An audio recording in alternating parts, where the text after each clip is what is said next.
En tant que président du CVAO, je vous accueille de nouveau pour la deuxième partie. Cette deuxième partie du colloque du CVAO, dont le thème était le conseil de premier recours à l'officine. Avant de rentrer dans le vif du sujet, je suis dans l'obligation de remercier quand même, parce que sinon, ça fait pas bien, je serais pas poli. Et donc, je tiens à remercier Antoine Leroyer, président de la NEF, et Valentin Legrand, son vice-président chargé des perspectives professionnelles, qui se sont associés à créer ce colloque, et avec enthousiasme, et ça me fait très plaisir d'avoir des étudiants aussi enthousiastes, et professionnalisme, parce qu'ils sont réellement professionnels.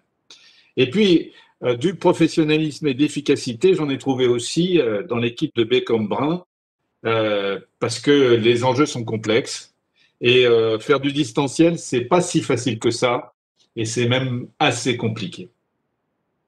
Donc, merci à toute l'équipe de Bécom-Brun, et puis à Marie-Hélène, bien évidemment, que je ne saurais oublier. Lors de la soirée du 23, nous avons débattu pour définir les concepts de premier recours et de conseil officinal, sur la base d'une proposition du CVAO qui était autour de 3 termes fondateurs qui sont orientés, soulagés, documentés. Il est apparu lundi que nous devions affiner ces définitions et pour donner plus de visibilité à l'acte officinal auprès des usagers du système de soins.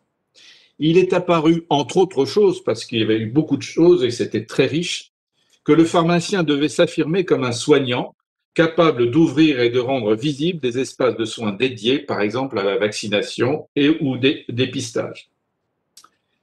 Les 2 tables rondes qui vont suivre cherchent à donner des suites opérationnelles à ces premiers travaux de définition pour que le conseil de premier recours soit reconnu par les patients, s'intègre à la gestion des urgences et participe de l'interprofessionnalité.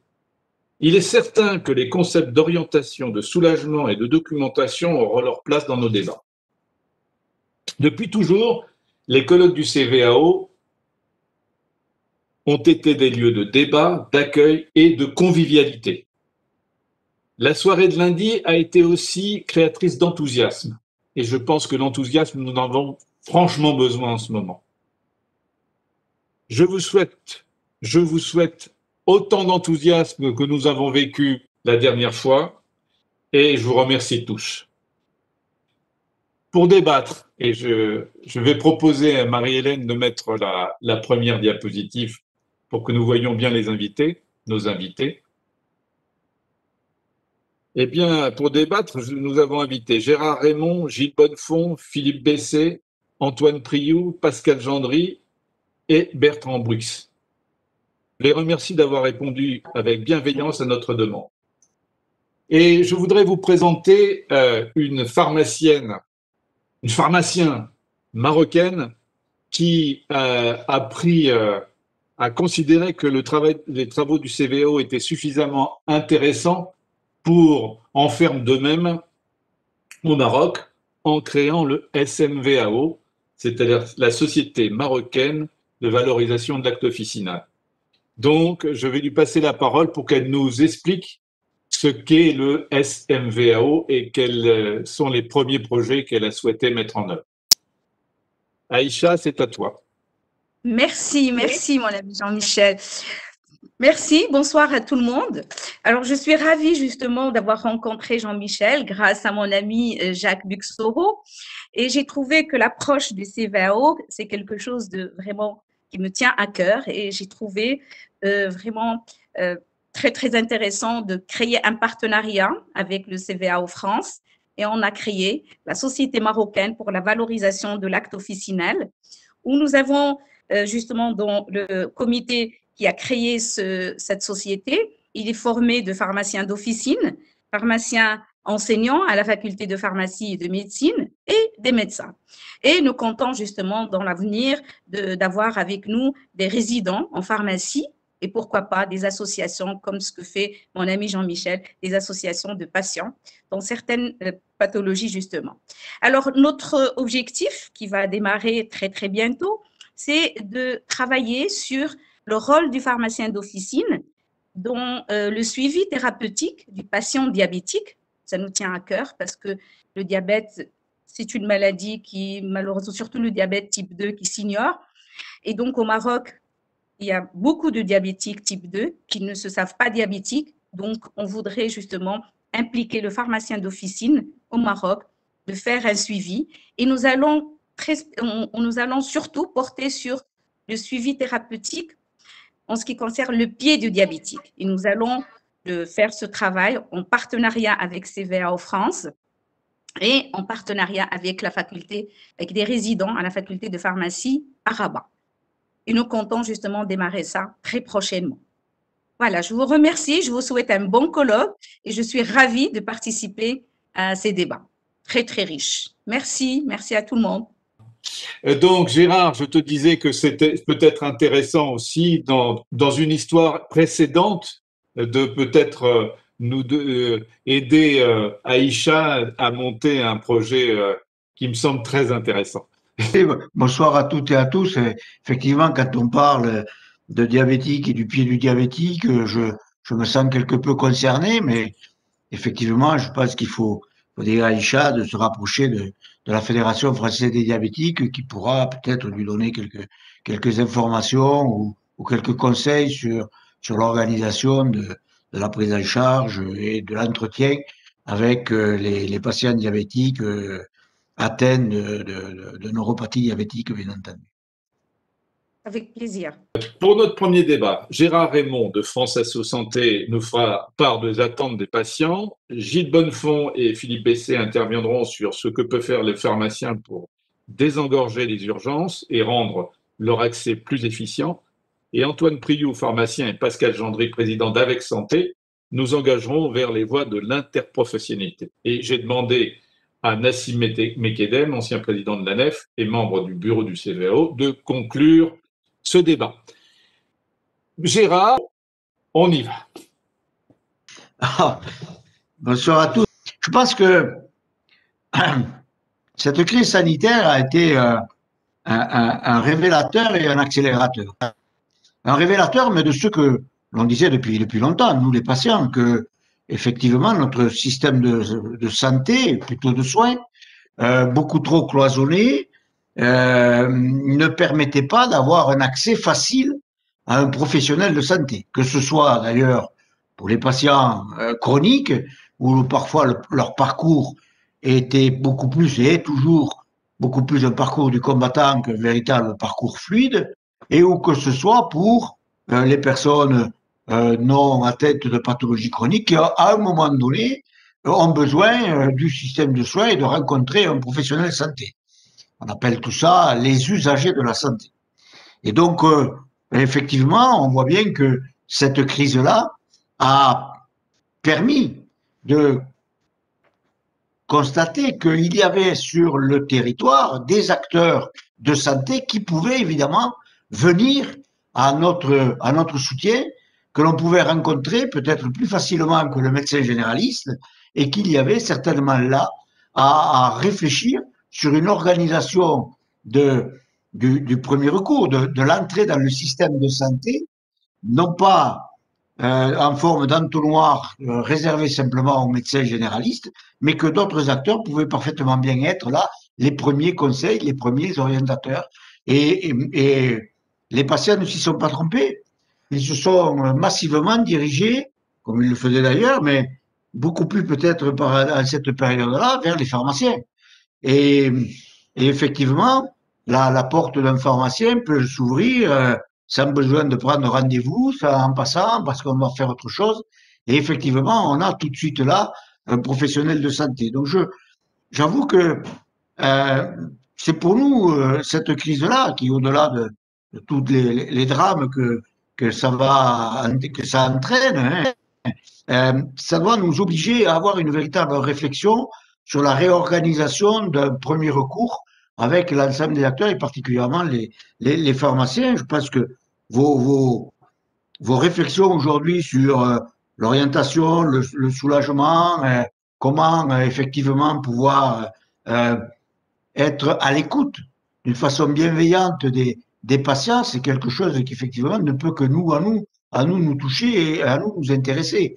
Comment vous pouvez orienter un patient ou un usager de la santé qui est en interrogation avec des représentations qui sont les siennes, comment vous pouvez, avec évidemment bienveillance et compétence, le faire cheminer dans un parcours de soins, et effectivement, sur les pathologies chroniques aussi, comment vous pouvez, vous aussi, avec l'entretien pharmaceutique, mais bien d'autres aussi, conseils et accompagnement, être aussi un acteur de proximité, mais de proximité, c'est pas simplement dans le sens géographique, mais c'est aussi de proximité dans la relation que vous pouvez avoir avec ces patients-là. Donc, moi, j'avoue que je suis très attentif à ce qui se passe aujourd'hui, parce que je pense que demain, nous aurons certainement à transformer notre système de santé en s'appuyant davantage sur les acteurs de proximité, et particulièrement le pharmacien d'officine, qui est celui qui, incontestablement, est le plus proche de nous. Cela dit, et j'en terminerai, je pense qu'effectivement, il va falloir aussi réorganiser, mais peut-être que d'autres le diront mieux que moi, hein, Gilles ou autres, il faut aussi savoir réorganiser l'accueil du patient dans les officines, lui permettre effectivement de pouvoir se sentir bien dans l'officine et dans le dialogue qui va s'instaurer avec le pharmacien. Donc il y a toute une réflexion effectivement et une formation à mettre en place pour que le pharmacien joue pleinement son rôle. J'aimerais, Gérard, que tu me parles aussi de l'expertise patient par rapport à comment tu vis l'expertise patient. Comment on peut gérer cette expertise, comment le pharmacien peut gérer cette expertise avec la notion fondamentale, me semble-t-il, de l'écoute. Alors là, effectivement, on rentre dans les pathologies chroniques. J'ai l'habitude de dire qu'un patient chronique, il connaît mieux sa maladie que le professionnel de santé expert de cette maladie. Alors, pour parler plus clairement, je connais mieux mon diabète que mon diabétologue qui, lui, connaît le diabète. Et donc, c'est important que je suis expert de ma maladie et je la vis et j'ai essayé d'adapter mon comportement, mon projet de vie, y compris aussi mon traitement à ma vie, à moi. Et ça, je pense que c'est important que le pharmacien facilite l'expression des représentations du patient et cette expertise patient du vécu avec la maladie. Il est important que le pharmacien la facilite pour pouvoir mieux comprendre ce que chacun d'entre nous avons comme intérêt, comme besoin, comme attente. Dans une vie d'un patient chronique, ce n'est pas simplement l'observance médicamenteuse qui fait que l'on vit bien avec la maladie. Il y a bien d'autres facteurs, environnement, sociaux, projets de vie, etc., qui influent sur l'équilibre de la maladie. Et ça aussi, je pense que le pharmacien, dans le cadre de l'entretien et tout, doit aller chercher effectivement tous ces critères-là qui forment effectivement la prise en charge globale d'une maladie. Ce que je dis souvent, c'est que on ne prend pas en charge une maladie, on prend en charge une personne qui est atteinte d'une maladie. Et c'est d'abord la personne qu'il faut considérer et pas seulement la maladie. Donc ça, c'est l'expertise personnelle de chacun. Après, effectivement, on pourrait concevoir d'ailleurs, puisque vous me donnez l'opportunité, c'est de permettre à des patients formés à l'écoute, à l'accompagnement par les pairs, peut-être venir aussi, dans le cadre d'entretien pharmaceutique, venir un peu, comme ça peut se faire aussi dans le cadre de maisons de santé ou de programmes d'éducation thérapeutique. Ça pourrait être aussi des moments de convivialité, mais là c'est plutôt du groupe, c'est pas un individuel, mais ça pourrait peut-être aussi intéresser quelques pharmacies de constituer des groupes de rencontres, des groupes de parole, où des patients, alors là, formés, pourraient effectivement venir échanger avec l'autre patient. Si je vous parle de ça, c'est parce que ça s'est fait et ça se fait. Je vais demander à Valentin, puisque il y a des groupes d'étudiants qui ont beaucoup réfléchi au premier recours. Donc, Valentin, une question à te poser et puis voir cet intérêt, d'ailleurs, pour le patient. Valentin, je te donne la parole. Merci beaucoup Jean-Michel. Bonjour Monsieur Raymond. Alors Bonsoir. dans les groupes de travail pré-colloque des étudiants, j'ai une question qui m'a été remontée et ça tombe bien parce que vous avez parlé de réorganiser l'accueil du patient à la pharmacie. Qu'est-ce qu'il manque aux patients en pharmacie d'officine? Quels services pharmaceutiques les patients aimeraient-ils trouver dans les centres de premier recours? Je pense que il faut réfléchir, mais ça, c'est après. Il faut regarder l'aménagement de l'officine, mais effectivement, si on veut avoir un entretien, il faut pouvoir permettre une certaine confidentialité. Et donc, c'est important que quelque part, mais d'une façon bienveillante encore, hein, pour ne pas qu'il y ait une stigmatisation, que le pharmacien dise à cette personne, viens, j'ai à te parler, on va passer derrière. Donc, il faut faire les choses d'une façon un peu plus discrète et un peu plus bienveillante aussi. Mais effectivement, pour qu'il y ait un lien, il faut évidemment réfléchir à une certaine confidentialité, donc un aménagement de l'officine qui permette ce premier échange et après peut-être l'approfondir. Je crois qu'aussi, souvent, un patient ou un citoyen d'ailleurs, quand il va à l'officine, il y va déjà avec une idée préconçue. Il va chercher un médicament, il va chercher quelque chose, ou devant le comptoir, ou sur une ordonnance. Il n'est pas forcément prêt à accepter d'échanger. Il a autre chose à faire, il a le marché, il a autre chose à faire. Là aussi, peut-être, c'est aussi comment entrer en dialogue avec la personne. C'est pas de lui imposer tout de suite, voilà, viens, j'ai quelque chose à te dire. C'est aussi de monter doucement, lui disant, bon, ben, si tu as le temps, peut-être, reviens demain ou reviens après-demain. On pourrait peut-être discuter de ce médicament, etc., etc. Et je pense que c'est ce comportement-là que, en tant qu'étudiant, vous devriez apprendre comment rentrer en contact et en dialogue avec une personne qui est derrière le comptoir, ou tout au moins avec qui vous avez à vous entretenir. Il y a des méthodes, ça s'apprend. C'est d'ailleurs aussi bon, parce que je vois Gendry, c'est aussi bon aussi pour les médecins, hein. Même formation à l'écoute et à la bienveillance des patients. Merci Gérard de cet éclairage particulièrement intéressant et à mon avis très ressenti, d'un vrai ressenti. Maintenant, je vais demander à Gilles et à Philippe de bien vouloir s'installer derrière leur micro. Alors, salut Gérard, et j'apprécie beaucoup tous les échanges que l'on a ensemble. Quand on fait un métier de santé, la seule chose qui est importante dans le métier de santé, c'est comment on prend en charge le patient et pas comment on organise uniquement son métier. On fait ce métier pour les patients et uniquement pour les patients. Donc c'est comme ça qu'il faut.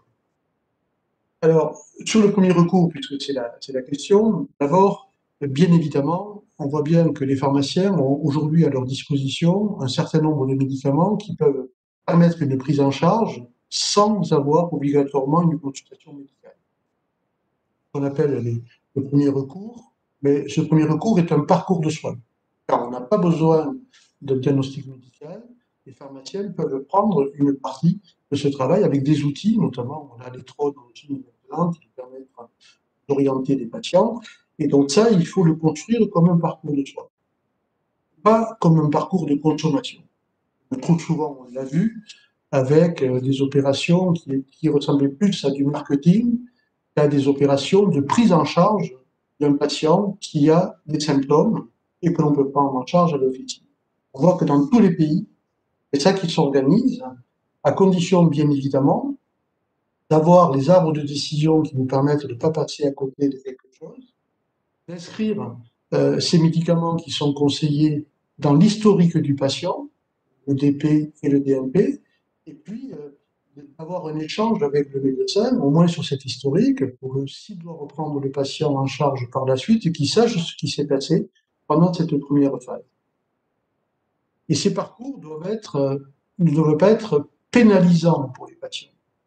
Chaque patient paye aujourd'hui des cotisations sociales à l'assurance maladie obligatoire et ont des complémentaires santé. Quand on va à la pharmacie, eh bien, ces cotisations ne servent à rien. En tout cas, quand c'est le conseil pharmaceutique. Donc, en gros, ça veut dire que si le patient veut être remboursé, il faut qu'il y ait une ordonnance. Qu'est-ce que c'est cette façon d'organiser le système de santé en France? Donc, on désincite à ce premier recours par une pénalité financière pour les patients. Donc ça, c'est totalement inacceptable et il faut que l'on puisse laisser le choix au patient et le pharmacien faire son métier et quand le patient doit être pris en charge par le médecin, de pouvoir le réorienter. Puis, on sait que dans certains pays, on va même plus loin, puisqu'on a des protocoles de prise en charge qui permettent l'accès au conseil pharmaceutique d'antibiotiques. Bon, on connaît tous l'histoire sur la cystite, que certains appellent avec des noms savants, comme ça on essaie de diluer l'affaire, mais quand même, le samedi après-midi, on est tous coincés. Et dans tous les pays, on trouve une solution organisée.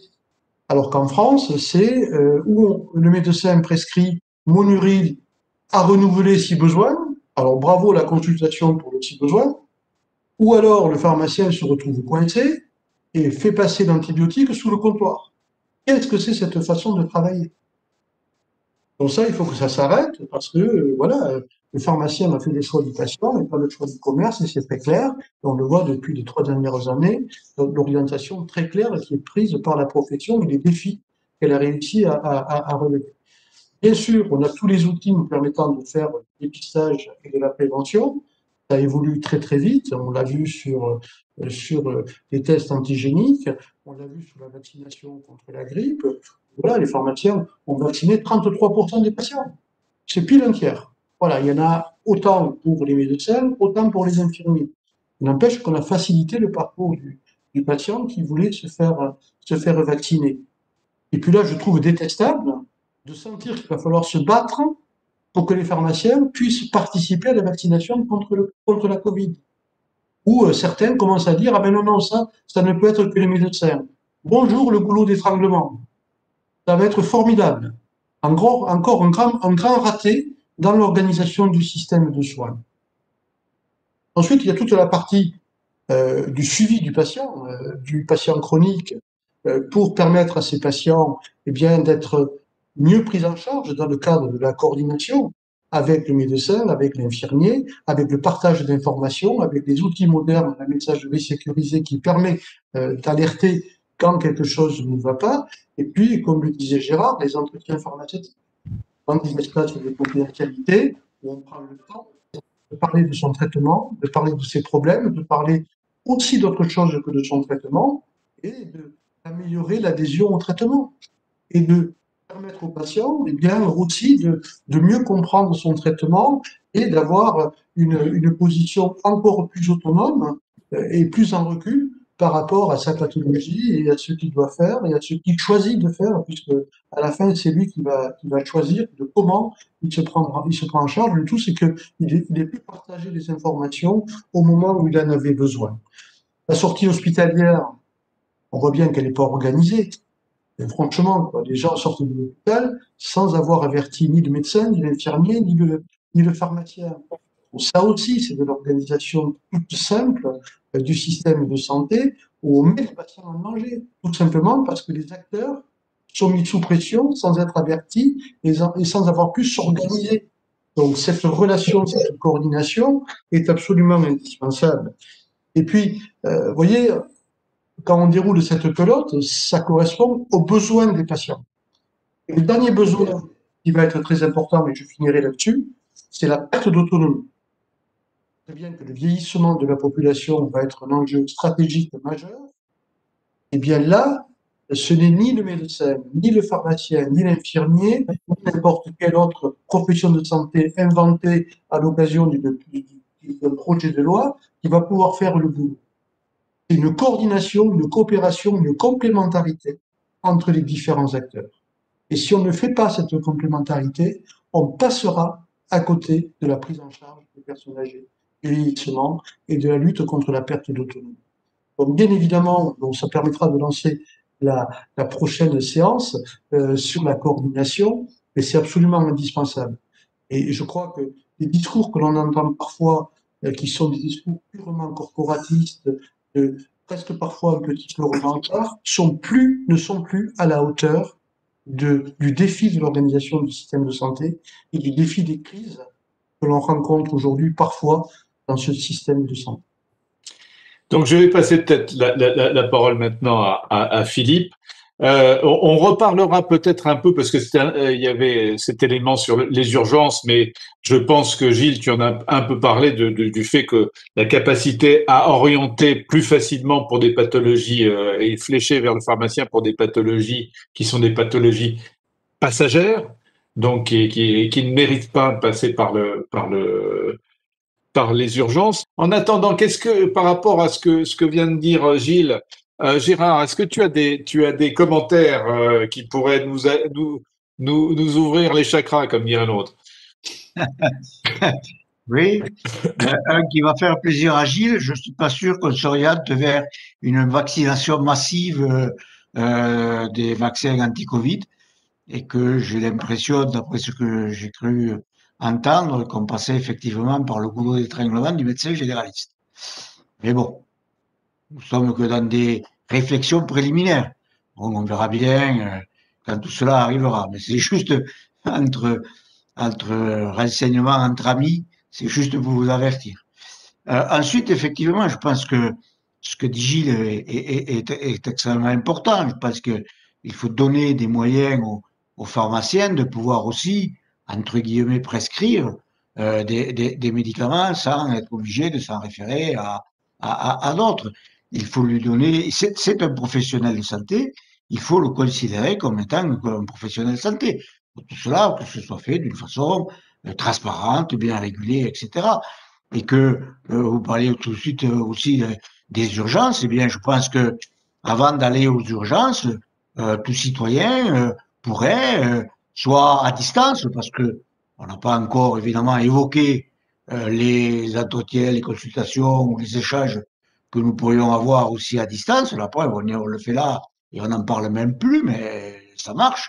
On pourrait peut-être aussi essayer d'avoir un contact avec un professionnel de santé de premier recours et pourquoi pas son pharmacien, avant que de téléphoner au 15, de prendre une ambulance et se retrouver aux urgences pour un mal au dos ou un mal au coude.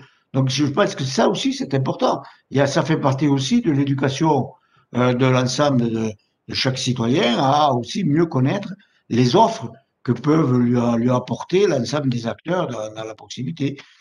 Sur le modèle économique, bien entendu, ces changements d'organisation et de prise en charge vont forcément impacter et passer par des transformations aussi du modèle économique. Et vous en savez quelque chose. Je pense que ça aussi, il va falloir quand même, pour pouvoir faire avancer cette transformation idéalisée ou idéale que l'on voudrait dans la qualité, il y a aussi en parallèle à transformer aussi notre modèle économique, le financement et du système et des acteurs du système. Donc, je laisse la parole à Philippe, bien évidemment, pour qu'il nous donne son avis et ses réflexions. Nous t'écoutons. Merci Jean-Michel, merci à tous. Bonjour Gérard, bonjour à toutes et à tous. Oui, donc je vous parle depuis l'André de l'Eude, où vous m'avez fait appeler l'Angleterre pour venir vous rejoindre. Donc c'est quand même assez particulier comme système et on va essayer de voir que ça marche. Donc je vais essayer de resserrer mon propos pour essayer de coller au thème et pour pour vous dire en quoi le réseau officinal peut être une aide, un appui au désengorgement des urgences dans le cadre du premier recours. Première chose à bien visualiser d'un point de vue du patient, c'est la similitude qu'il y a entre une officine de pharmacie et le service des urgences.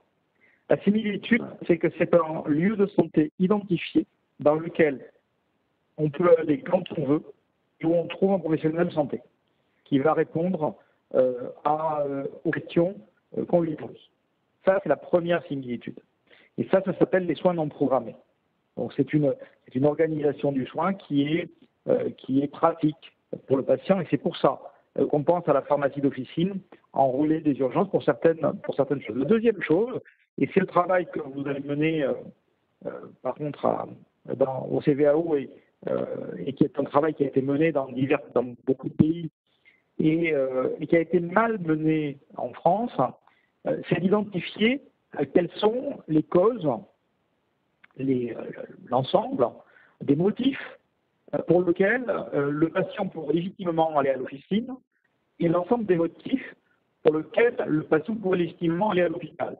Et ça, il faudra faire de l'information. D'abord, il faudra faire le travail d'identification de ça, de ces différents motifs, et ensuite la formation. Donc ça, c'est tout le sujet de votre deuxième table ronde, auquel j'espère participer si jamais mon téléphone ne me lâche pas, ce qui n'est pas grave. Pourquoi je dis que c'est mal c'est en France, c'est que quand on a commencé à discuter du sujet du rôle des pharmaciens dans le premier recours, on est parti depuis le produit médicament. Et on a dit, sur la base de tel produit médicament, on pourrait utiliser le pharmacien comme en gros, le décideur. Je ne vais pas employer le mot parce que Pascal, sinon, va me taper, mais il y a un mot qui me vient à l'esprit pour celui qui choisit, en fait, le produit à donner à son patient. Donc, on est parti du produit. Et il ne faut pas partir du produit, il faut partir du patient. Il faut partir du besoin du patient, soit de son entrée dans le système par un symptôme ou par une gêne qui arrive, soit par une demande particulière dans laquelle il s'adresse au pharmacien. Ça donc, c'est la similitude et c'est le rôle du pharmacien, c'est-à-dire que c'est un rôle de professionnel de santé posté, un peu comme aux urgences, qui attend le besoin du patient. C'est le rôle dans le soin. Mais il y a quelque chose d'assez exceptionnel qui s'est produit à l'occasion de cette crise Covid et qu'on a redécouvert, ou découvert pour certains, c'est la santé publique. Et la santé publique dans le cas du premier. Qu'est-ce que c'est que la santé publique? La santé publique, en fait, c'est tout ce qui fait qu'on n'a pas besoin d'aller aux urgences. C'est tous les éléments de prévention, tous les éléments d'éducation pour la santé, tous les éléments de protection qui font que nous n'avons pas besoin d'aller aux urgences et qu'on désengorge l'hôpital. Ça a été un des leitmotifs de la première campagne du premier confinement, de la première vague de Covid. Maintenant, c'est un peu rentré dans les mœurs, mais cette éducation pour la santé, cette distribution de matériel de protection, le fait de tester, le fait de vacciner, tout ça, a mis en lumière le rôle de l'officine dans le parcours. Donc, de mon point de vue, et pour être assez bref, et pour reprendre, pour coller au thème, je pourrais parler de tout l'ensemble du système de santé, comme Gérard et Gilles l'ont fait. Ils ont balayé l'ensemble de ce que pourraient faire les pharmaciens, notamment dans les patients chroniques. Mais si je colle au thème, les deux thèmes, c'est le désengorgement des urgences avec l'identification des thèmes de santé qui sont possibles de prendre en charge à l'officine ou ceux que l'officine devra orienter, c'est aussi un des thèmes. Et le deuxième, c'est la santé publique, et donc le déploiement grâce à l'officine, de l'ensemble des matériels de protection, de l'ensemble de la politique de prévention.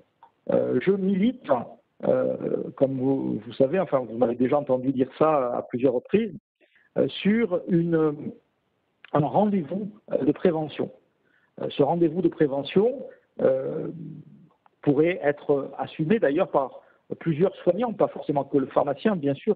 Le médecin, peut-être l'infirmier, pourrait être co-organisateur de ce parcours, de ce rendez-vous prévention.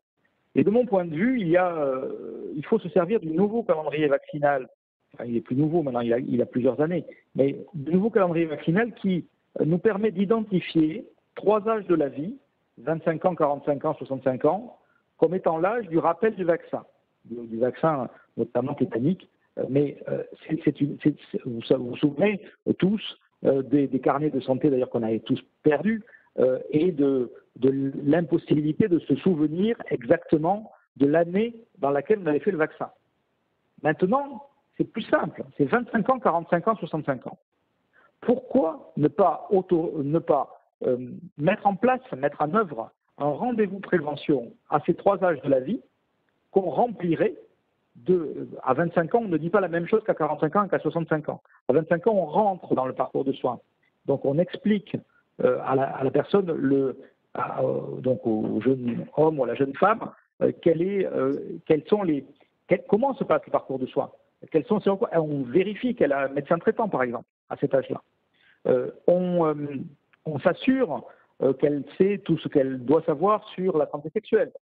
On commence peut-être à vérifier ou à regarder ce qui se passe au niveau des addictions.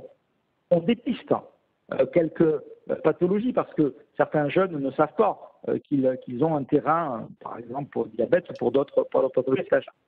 À 45 ans, lors du rappel, on est assez typiquement sur un âge où on commence à regarder peut-être les problématiques d'obésité, les problématiques de nutrition. On peut regarder également, refaire également quelques dépistages. Et à 65 ans, on commence à expliquer aux personnes la problématique de l'immunosénescence. On commence à leur expliquer qu'il va falloir plus souvent, en fait, revenir pour apporter la prévention. Donc, voilà ce que je voulais vous dire par rapport au premier cours. Le premier cours, c'est véritablement 2 choses. C'est le rôle de désengorgement des urgences à propos de thèmes bien choisis qu'il faudra communiquer aux patients pour voir qu'ils ont une alternative et bien sûr communiquer aux pharmaciens pour qu'ils soient formés, qu'ils aient des arbres décisionnels, qu'ils aient une coordination avec le médecin. C'est vraiment essentiel pour réorienter, pour redonner on va dire, pour donner le témoin au médecin dès lors que c'est pertinent. Et puis la santé publique, je crois que je me suis assez longuement étendu sur le sujet. Voilà ce que je voulais vous dire dans ma contribution sur votre thème. Merci beaucoup, Philippe. On va passer la parole à Valentin pour une question. Valentin, tu as la parole. Alors, j'ai même eu 2 questions. Gérard Raymond nous a parlé que ce serait intéressant d'avoir affaire à un professionnel de santé quelconque, par exemple, avant d'appeler le 15. Et là, Philippe Bessève nous avait parlé de similitudes avec les urgences. Est-ce que pour améliorer cette offre de soins de premier recours, on ne devrait pas aussi repenser le service de garde en pharmacie en rendant disponible plus de services pharmaceutiques la nuit pour participer au désengorgement des urgences? Non. Qui peut répondre? Non, non et non, non et non. Certainement pas. C'est-à-dire que l'on peut effectivement apporter une solution dans les soins non programmés, bien évidemment, dans la journée, le dimanche, puisqu'on est organisé. Mais si c'est pour nous permettre de nous lever à 2 heures du matin, pour être réveillé par un médecin régulateur, qui dit aux patients, c'est pas la peine de venir faire une consultation pour l'instant, attendez 8 heures, mais si vous voulez aller à la pharmacie chercher de l'Advil en attendant, eh bien là, tu mets tout le réseau pharmaceutique par terre. C'est-à-dire qu'au bout de 3 mois, il n'y a plus personne qui veut faire des gardes et il n'y a plus personne qui n'acceptera de travailler dans ces conditions. Donc les soins non programmés, c'est pas la nuit. Les soins non programmés, c'est dans la semaine, quand les médecins sont débordés, qu'ils ont un carnet de rendez-vous qui est complètement plein, qu'ils prennent 2 patients supplémentaires parce qu'il y a une gastro qui démarre, eh bien, les patients, ils attendent 2 heures dans le cabinet et ils râlent. D'accord? Donc, c'est ça les soins non programmés. Mais certainement pas en pleine nuit. Et ça, c'est vraiment la perversité du système, c'est que tout le monde pense aux nuits profondes. Quand les médecins eux-mêmes ne se lèvent plus et ne se lèvent plus jamais. Et c'est pour ça qu'on met un médecin régulateur pour apporter une réponse au patient. Par contre, s'il faut se lever parce que c'est une crise de colique néphrétique et que le médecin a fait la prescription et que le patient a besoin d'un traitement, là, bien évidemment qu'il faut se lever. Attention à cette dérive que l'on entend trop souvent. Philippe, est-ce que tu as une réponse à donner à Valentin? Gilles a parlé et a évoqué à juste titre la contrainte. Il faut comprendre hein, que le lendemain matin, on travaille, c'est les mêmes personnes qui vont à la pharmacie. Hein, c'est-à-dire qu'en fait, la même personne qui a fait la nuit de garde va à la pharmacie en suivant. Moi, je pars la semaine prochaine pour une semaine de garde de nouveau, avec une maison médicale de garde qui va m'envoyer des personnes jusqu'à minuit et demi tous les soirs. Et donc, c'est sur ordonnance. Voilà. Donc, c'est assez complexe après. Si on me lève à 2h ou 3h du matin, j'ai malheureusement passé la barre des 50 ans. J'ai un peu de mal à durer non-stop une semaine sans dormir. Donc, ça veut dire que je ne vais pas pouvoir assumer mon poste le lendemain. Ça ne veut pas dire qu'il ne faut rien faire et qu'il ne faut pas prendre en compte le sujet. Le sujet de la régulation des urgences et des gardes pharmaceutiques nécessite, de mon point de vue, que des pharmaciens soient présents à la régulation. La pharmacie, les urgences, les astreintes pharmaceutiques ne sont pas régulées, contrairement à toutes les autres urgences. Je pense qu'il est nécessaire d'arriver à une régulation de l'astreinte pharmaceutique par des pharmaciens aux côtés des médecins qui justement feront le tri et sauront que certaines mesures devront attendre le lendemain. Mais c'est la régulation de téléphonie. Il n'est pas question d'envoyer les gens à la pharmacie pour n'importe quoi. On a besoin de cette régulation. Donc voilà. Merci beaucoup, Philippe. Eh bien, ils ont beaucoup attendu. Eh bien, je vais leur donner la parole. Donc, Antoine Priou et Pascal Gendry. Bonjour à tous. Alors, on ne doit pas être nombreux les médecins dans cette noble assemblée, mais au moins l'avantage du distanciel, c'est que même si je tiens des propos qui peuvent être en décalage, je ne ramasserai pas trop de tomates. Je ne sais pas si on peut les projeter à distance, donc c'est formidable, quoi, en fait. Donc on va peut-être essayer ça. Je sais pas.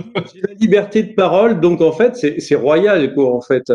Vraiment, je vous remercie de m'avoir invité et enfin d'avoir invité Avec Santé. Alors Avec Santé, pour ceux qui connaissent pas, c'est une association qui est l'ancienne FFMPS, Fédération française des pôles et maisons de santé, et qui est devenue Avec Santé pour porter l'avenir des équipes coordonnées et de l'exercice coordonné. Avec Santé, c'est ça que ça veut dire, avenir des équipes coordonnées et de l'exercice coordonné. Et là, du coup, clairement, Avec Santé, dans l'exercice coordonné en soins primaires, il ne peut se faire qu'avec tous les professionnels de santé de soins primaires qui ont envie de participer à une aventure collective, à des prises en charge collectives, quoi. Faut avoir l'envie, ça c'est sûr qu'il faut avoir l'envie.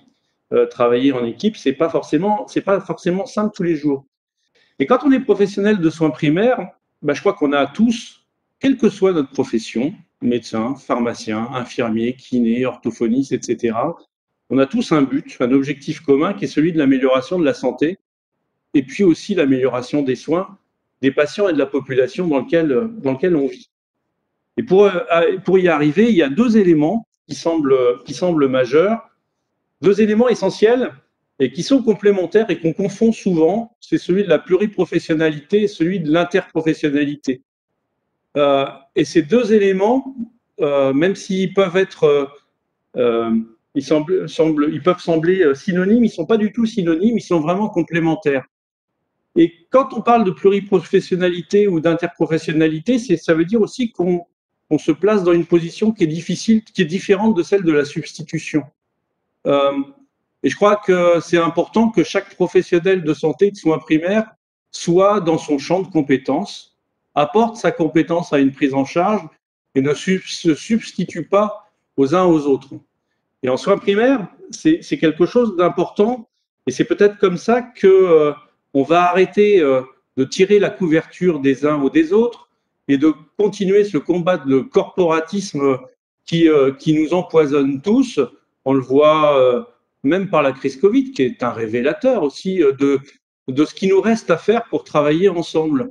Quand on voit comment sur le terrain, on est prêt à se crêper le chignon sur qui va faire la vaccination, qui va faire les tests antigéniques, qui va faire telle ou telle prise en charge, tel ou tel arrêt de travail, tel ou tel prélèvement, on répond pas tout à fait aux besoins de santé publique, parce que peut-être que le besoin de santé publique, c'est de réaliser ces tests, réaliser cette vaccination, réaliser cet isolement.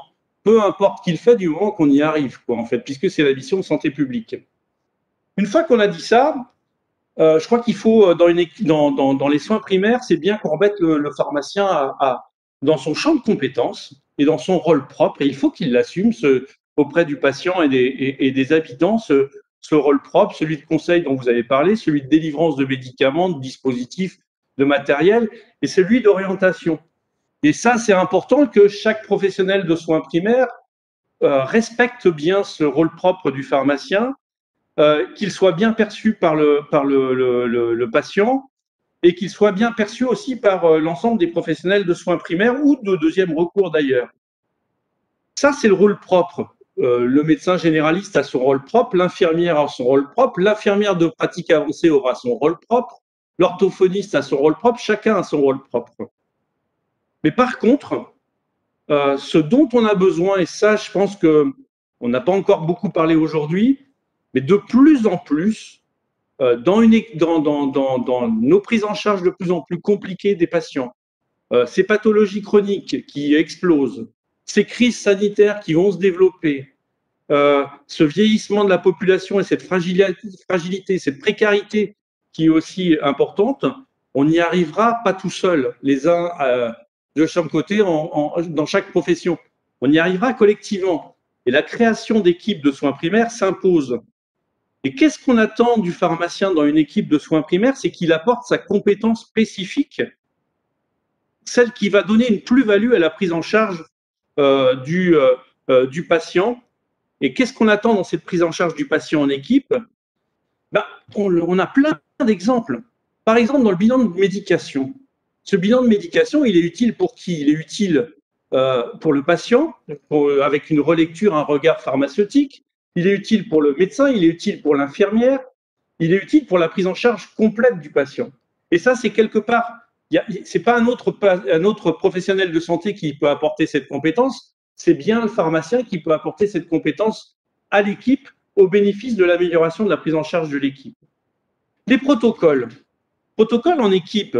Pourquoi on fait un protocole? C'est pour régler une difficulté que dans la prise en charge.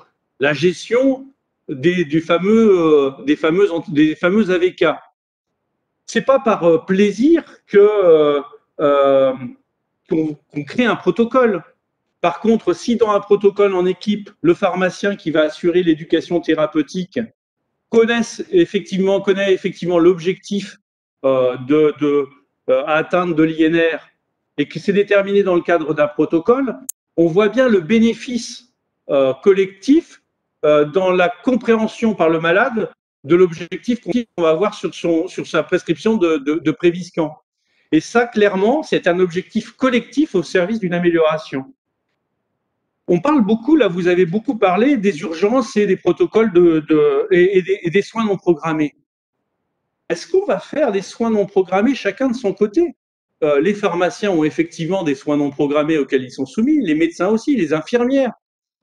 Est-ce qu'on ne peut pas, pour cette fameuse cystite, est-ce qu'on ne peut pas pour ces fameuses lombalgies, est-ce qu'on ne peut pas pour ces fameuses varicelles, est-ce qu'on ne peut pas pour ces fameuses conjonctivites faire des protocoles de coopération pluripro admises par une équipe, et peu importe qui délivre le médicament, peu importe à partir du moment où c'est fait d'une manière sécurisée, où la garantie de la prise en charge est assurée, et où aussi les conditions de délivrance et de respect du protocole sont décidées en équipe, bah, peu importe qui délivre, qui applique ce protocole à partir du moment que c'est une décision réalisée en équipe.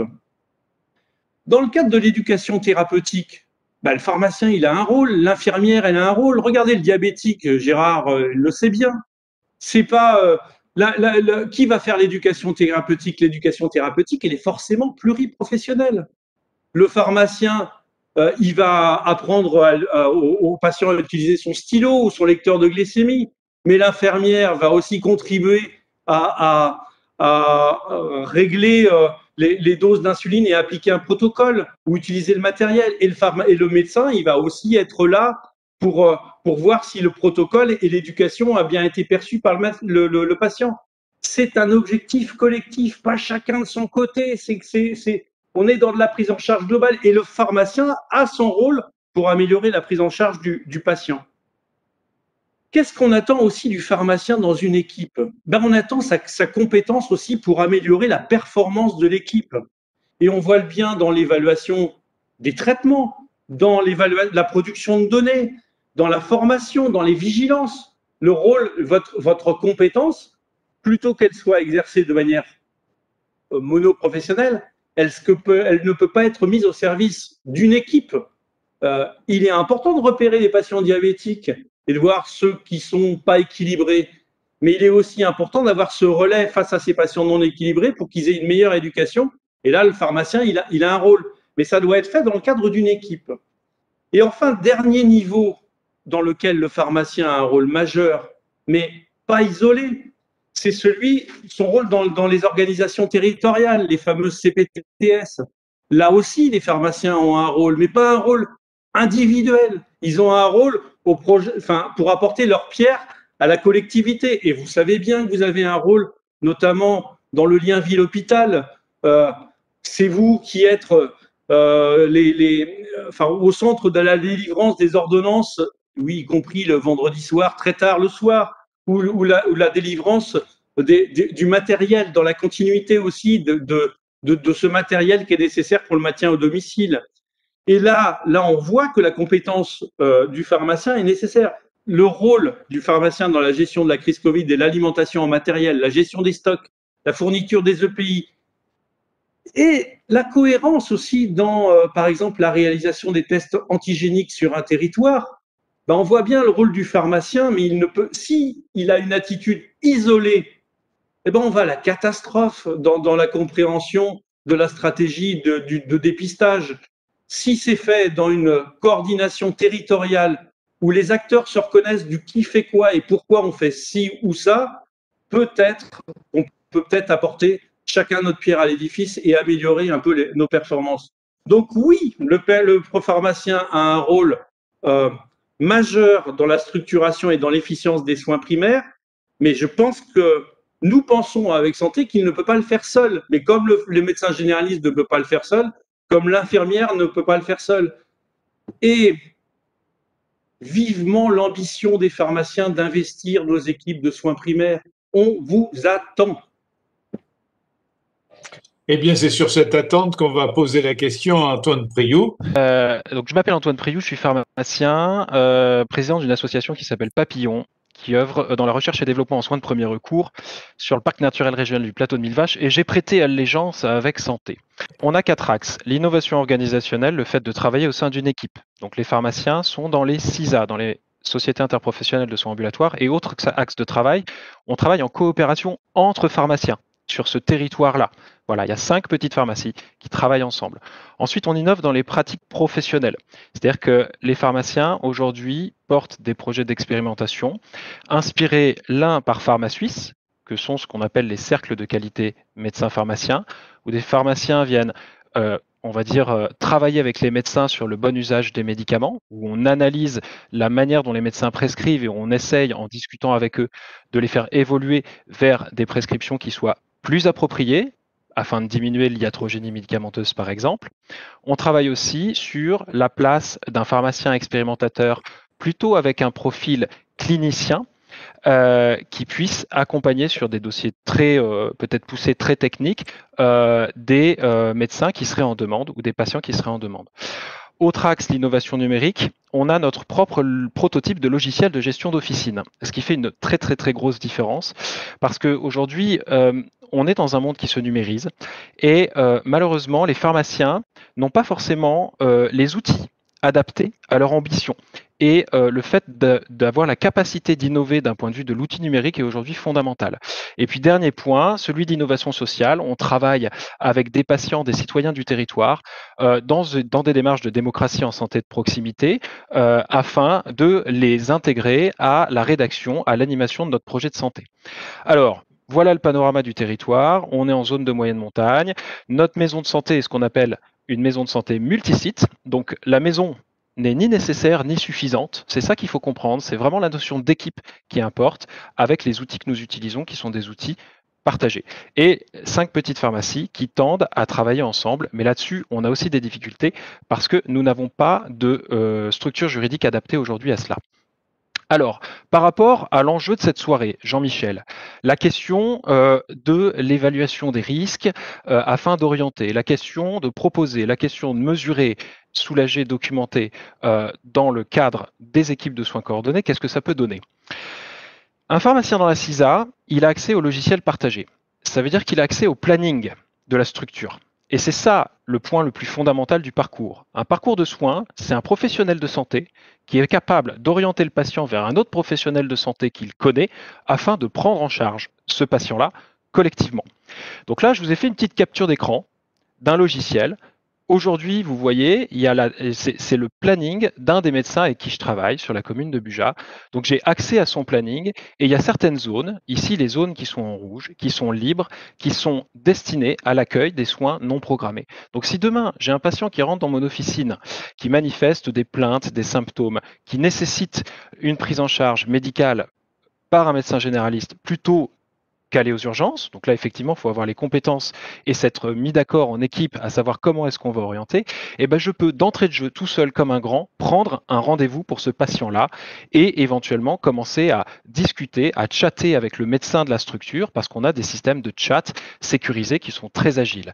Donc je peux prendre un rendez-vous pour les personnes en ajoutant un commentaire à ma prise de rendez-vous si nécessaire. Ensuite, un pharmacien dans la CISA, il a accès au logiciel partagé, donc il a globalement accès aux dossiers médicaux. Et là, je vous ai remis une petite capture d'écran qui dit, ben voilà à quoi j'ai accès moi aujourd'hui dans ma pharmacie.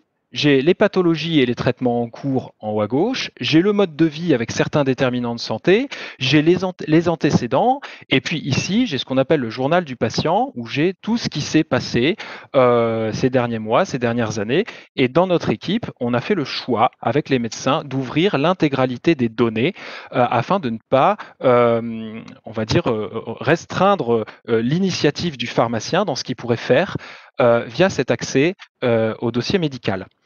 Et là, on tape sur un grand principe qui est aussi l'enjeu de ce soir, c'est que plus on a d'informations, plus on diminue l'incertitude, et plus on diminue l'incertitude, plus on prend les bonnes décisions. Ça vaut dans la santé, ça vaut dans la médecine, comme ça vaut dans la géopolitique. Voilà, si aujourd'hui la France a un service de renseignement extérieur, c'est pour adapter sa politique étrangère. Et ben, quand on veut prendre en charge un patient, on a besoin d'informations. Et accessoirement, on a aussi besoin de mettre cette information-là au service de l'équipe. Donc quand on veut ensuite protocoliser une prise en charge dans la confiance, et c'est ce qu'expliquait Pascal tout à l'heure, à la fois la confiance que le patient nous accorde, mais à la fois la conscience que l'équipe de soins va pouvoir nous accorder pour que nous puissions nous approprier certains rôles et prendre certaines initiatives dans l'équipe, et ben sans information, on ne peut pas y arriver. Donc, l'objectif est de documenter. Documenter ce qu'on fait, mais aussi pouvoir accéder à ce que documentent les autres professionnels de santé. Donc, vu que j'ai accès au logiciel partagé, là aussi, je peux coder, je peux informer directement sur le dossier médical avec ce qu'on appelle la classification internationale des soins primaires. Je vais vous montrer quelques slides après, mais qui serait un très bon document de base, un document de travail pour que les pharmaciens demain, collectivement, choisissent sur quels symptômes et plaintes ils peuvent travailler en partenariat avec les associations représentatives de patients. Donc là, une petite capture d'écran sur la CISP, ça tient en 2 pages. C'est une méthode de classification qui est assez simple, qui est beaucoup plus simple que la méthode de classification que l'on retrouve en hôpital qui s'appelle la CIM-10. Et donc tout ce que vous voyez en vert, là, ce sont des symptômes et des plaintes. En clair, ça veut dire que le pharmacien peut renseigner ces symptômes et ces plaintes-là. Ce n'est pas du diagnostic. Voilà. Là, je vous ai remis quelques exemples sur 2 thèmes, l'approche psychologique et la question du système digestif. Voilà. Il y a une codification qui est automatisée aujourd'hui dans les logiciels de maison de santé, mais qui ne l'est pas dans nos logiciels de gestion d'officine. Là, j'ai mis une slide pour expliquer grosso modo quel est l'enjeu des équipes de soins coordonnés et du fait de documenter ce que l'on fait collectivement. On fait ce qu'on appelle du crowdsourcing. C'est le même principe que Wikipédia. C'est-à-dire que chaque professionnel de santé, chaque intervenant et le patient lui-même va pouvoir venir renseigner un petit peu d'informations, un petit peu de savoir, afin que plus on ait d'informations, plus on puisse prendre les bonnes décisions pour la prise en charge, pour le parcours de soins du patient. Donc on recueille des déterminants de santé, des données cliniques, paracliniques, des données médico-économiques, parce qu'effectivement demain il va bien falloir inventer un nouveau modèle économique qui soit adapté au maintien en bonne santé des territoires et pas simplement au fait de soigner, d'apporter du soin. Et puis tout ce qui est données de prescription, de dispensation, d'adhésion thérapeutique pour pouvoir travailler sur le caractère approprié ou non de certaines prescriptions, et puis des données administratives qui nous permettent de faire le reste du travail. Et là, je l'ai mis en gros, les pharmaciens auront un rôle déterminant. Pourquoi ? Parce qu'on est une profession de santé qui a une très forte culture du numérique. Et aujourd'hui, la plupart des pharmaciens produisent et interrogent des bases de données, alors essentiellement commerciales, les bases de données qu'ils retrouvent dans leur logiciel de gestion, donc des données de gestion, pour piloter la stratégie de leur entreprise. Et si demain, les pharmaciens, en intégrant les équipes de soins coordonnés et les CPTS, pouvaient produire de la donnée de santé afin de faciliter le pilotage de la stratégie des projets de santé, au final, on fait la même chose que ce qu'on fait déjà pour nos entreprises.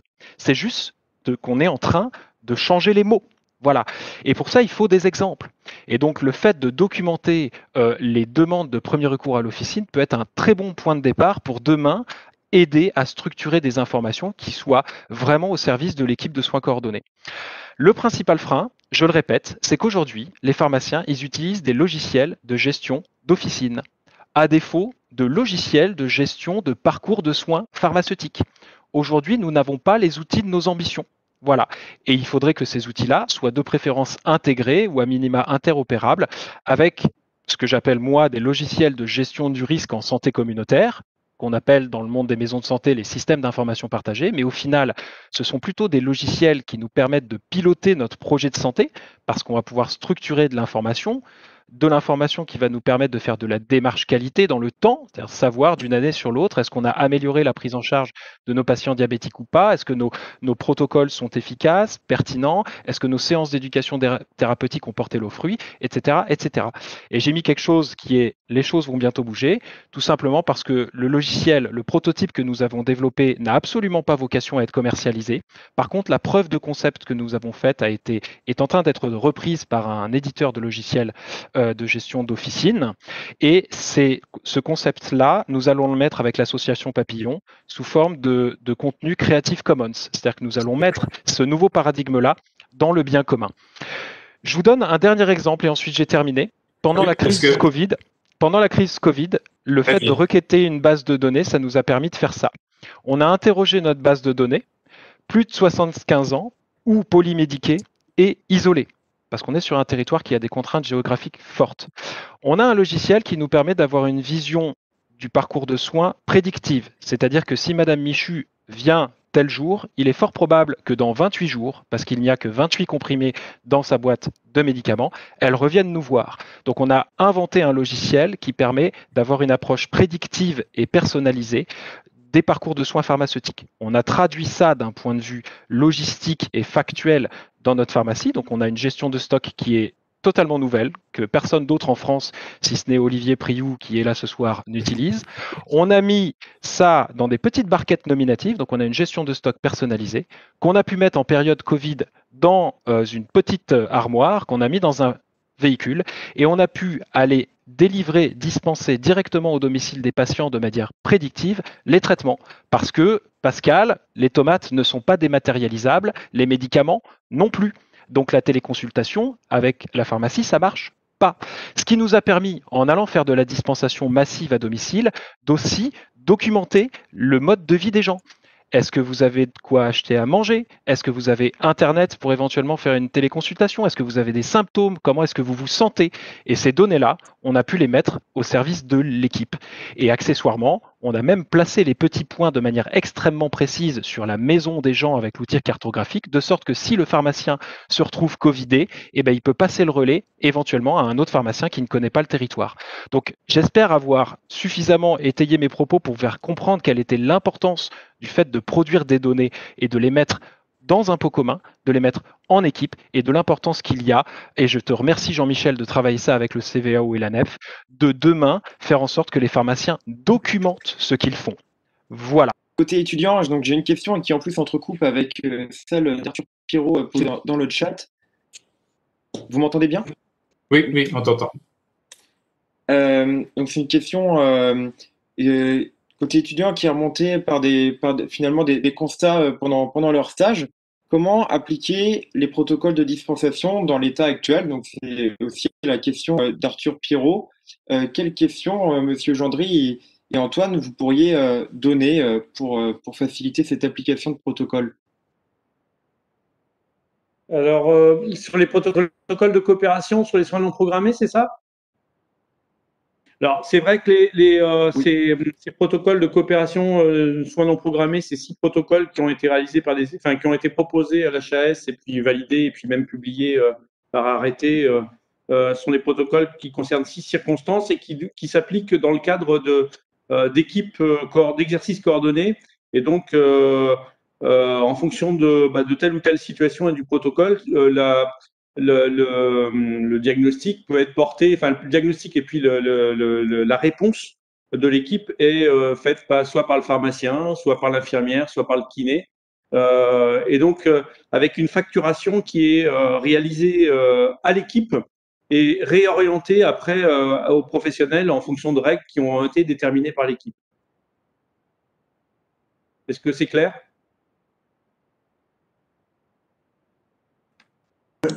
Oui. Est-ce que Gilles ou Philippe voudraient prendre la parole par rapport à ça?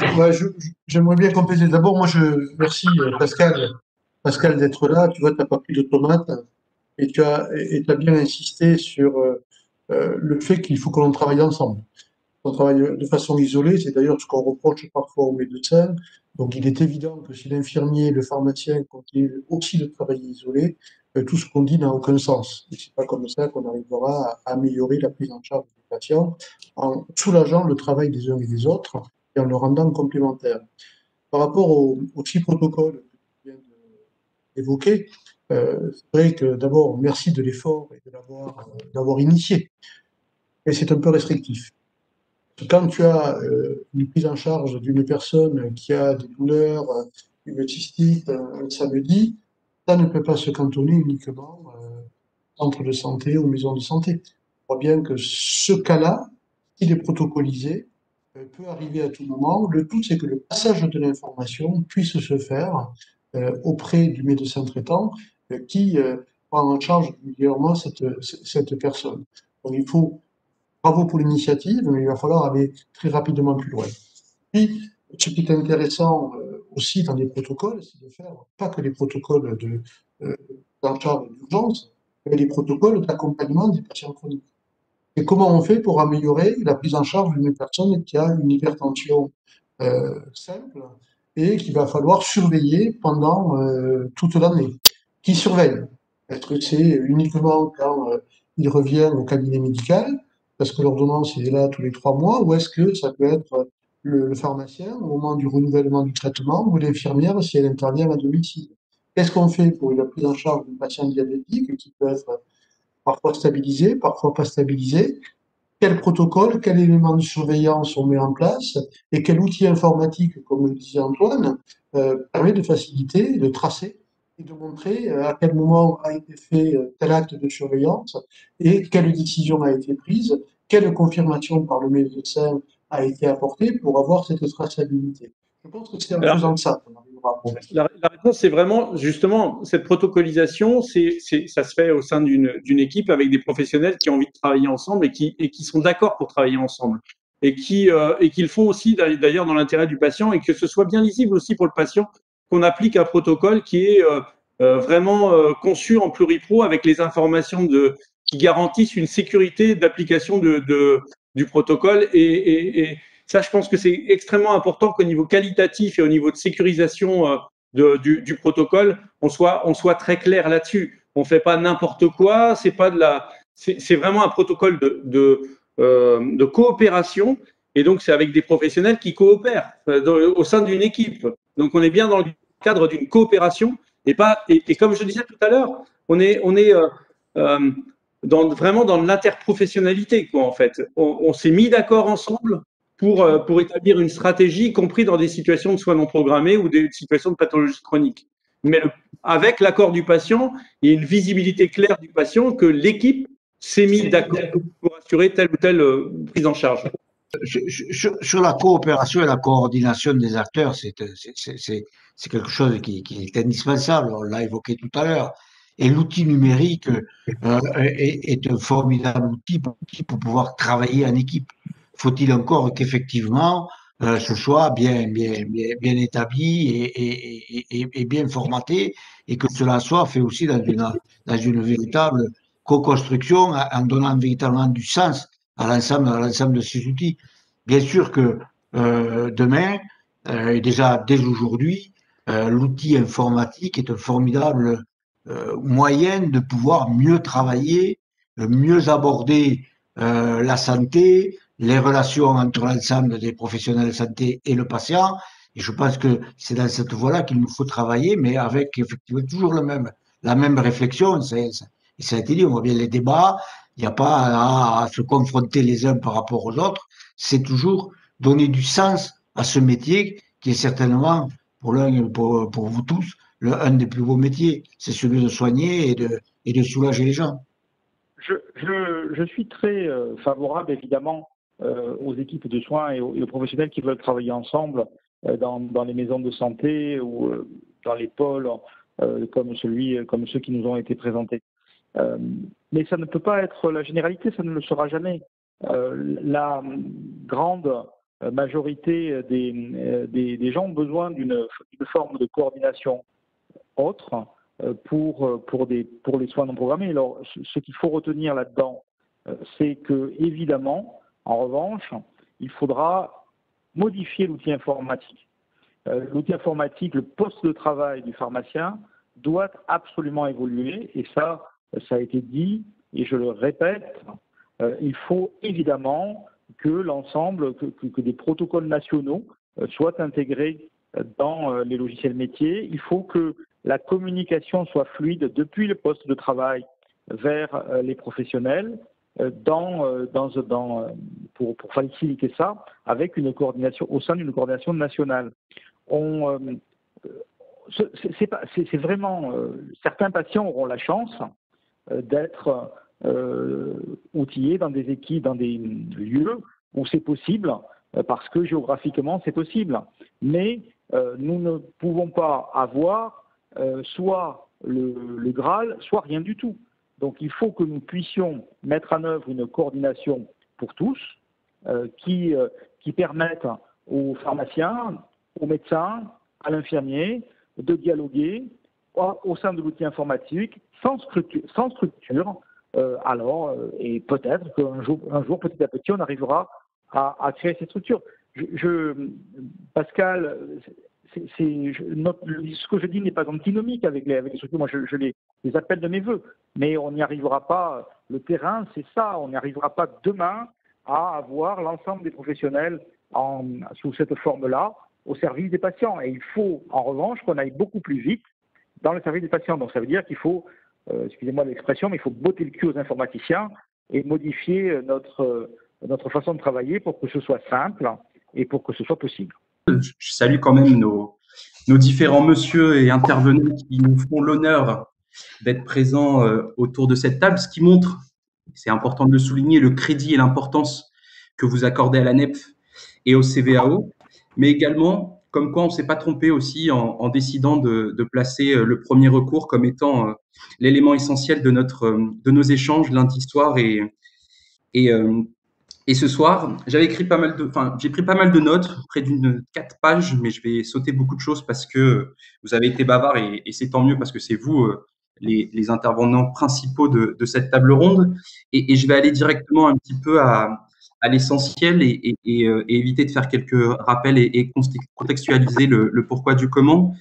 Ce que je vous propose, c'est que je repasse rapidement les interventions des uns et des autres en essayant d'égrener les propositions qui vous seront faites aussi après et sur lesquelles vous pourrez réagir. Mais en tout cas, le cheminement de la table ronde a suivi une suite logique, c'est-à-dire de partir des besoins, donc des besoins et des attentes de l'usager du système de santé, comme vous l'appelez, monsieur Raymond.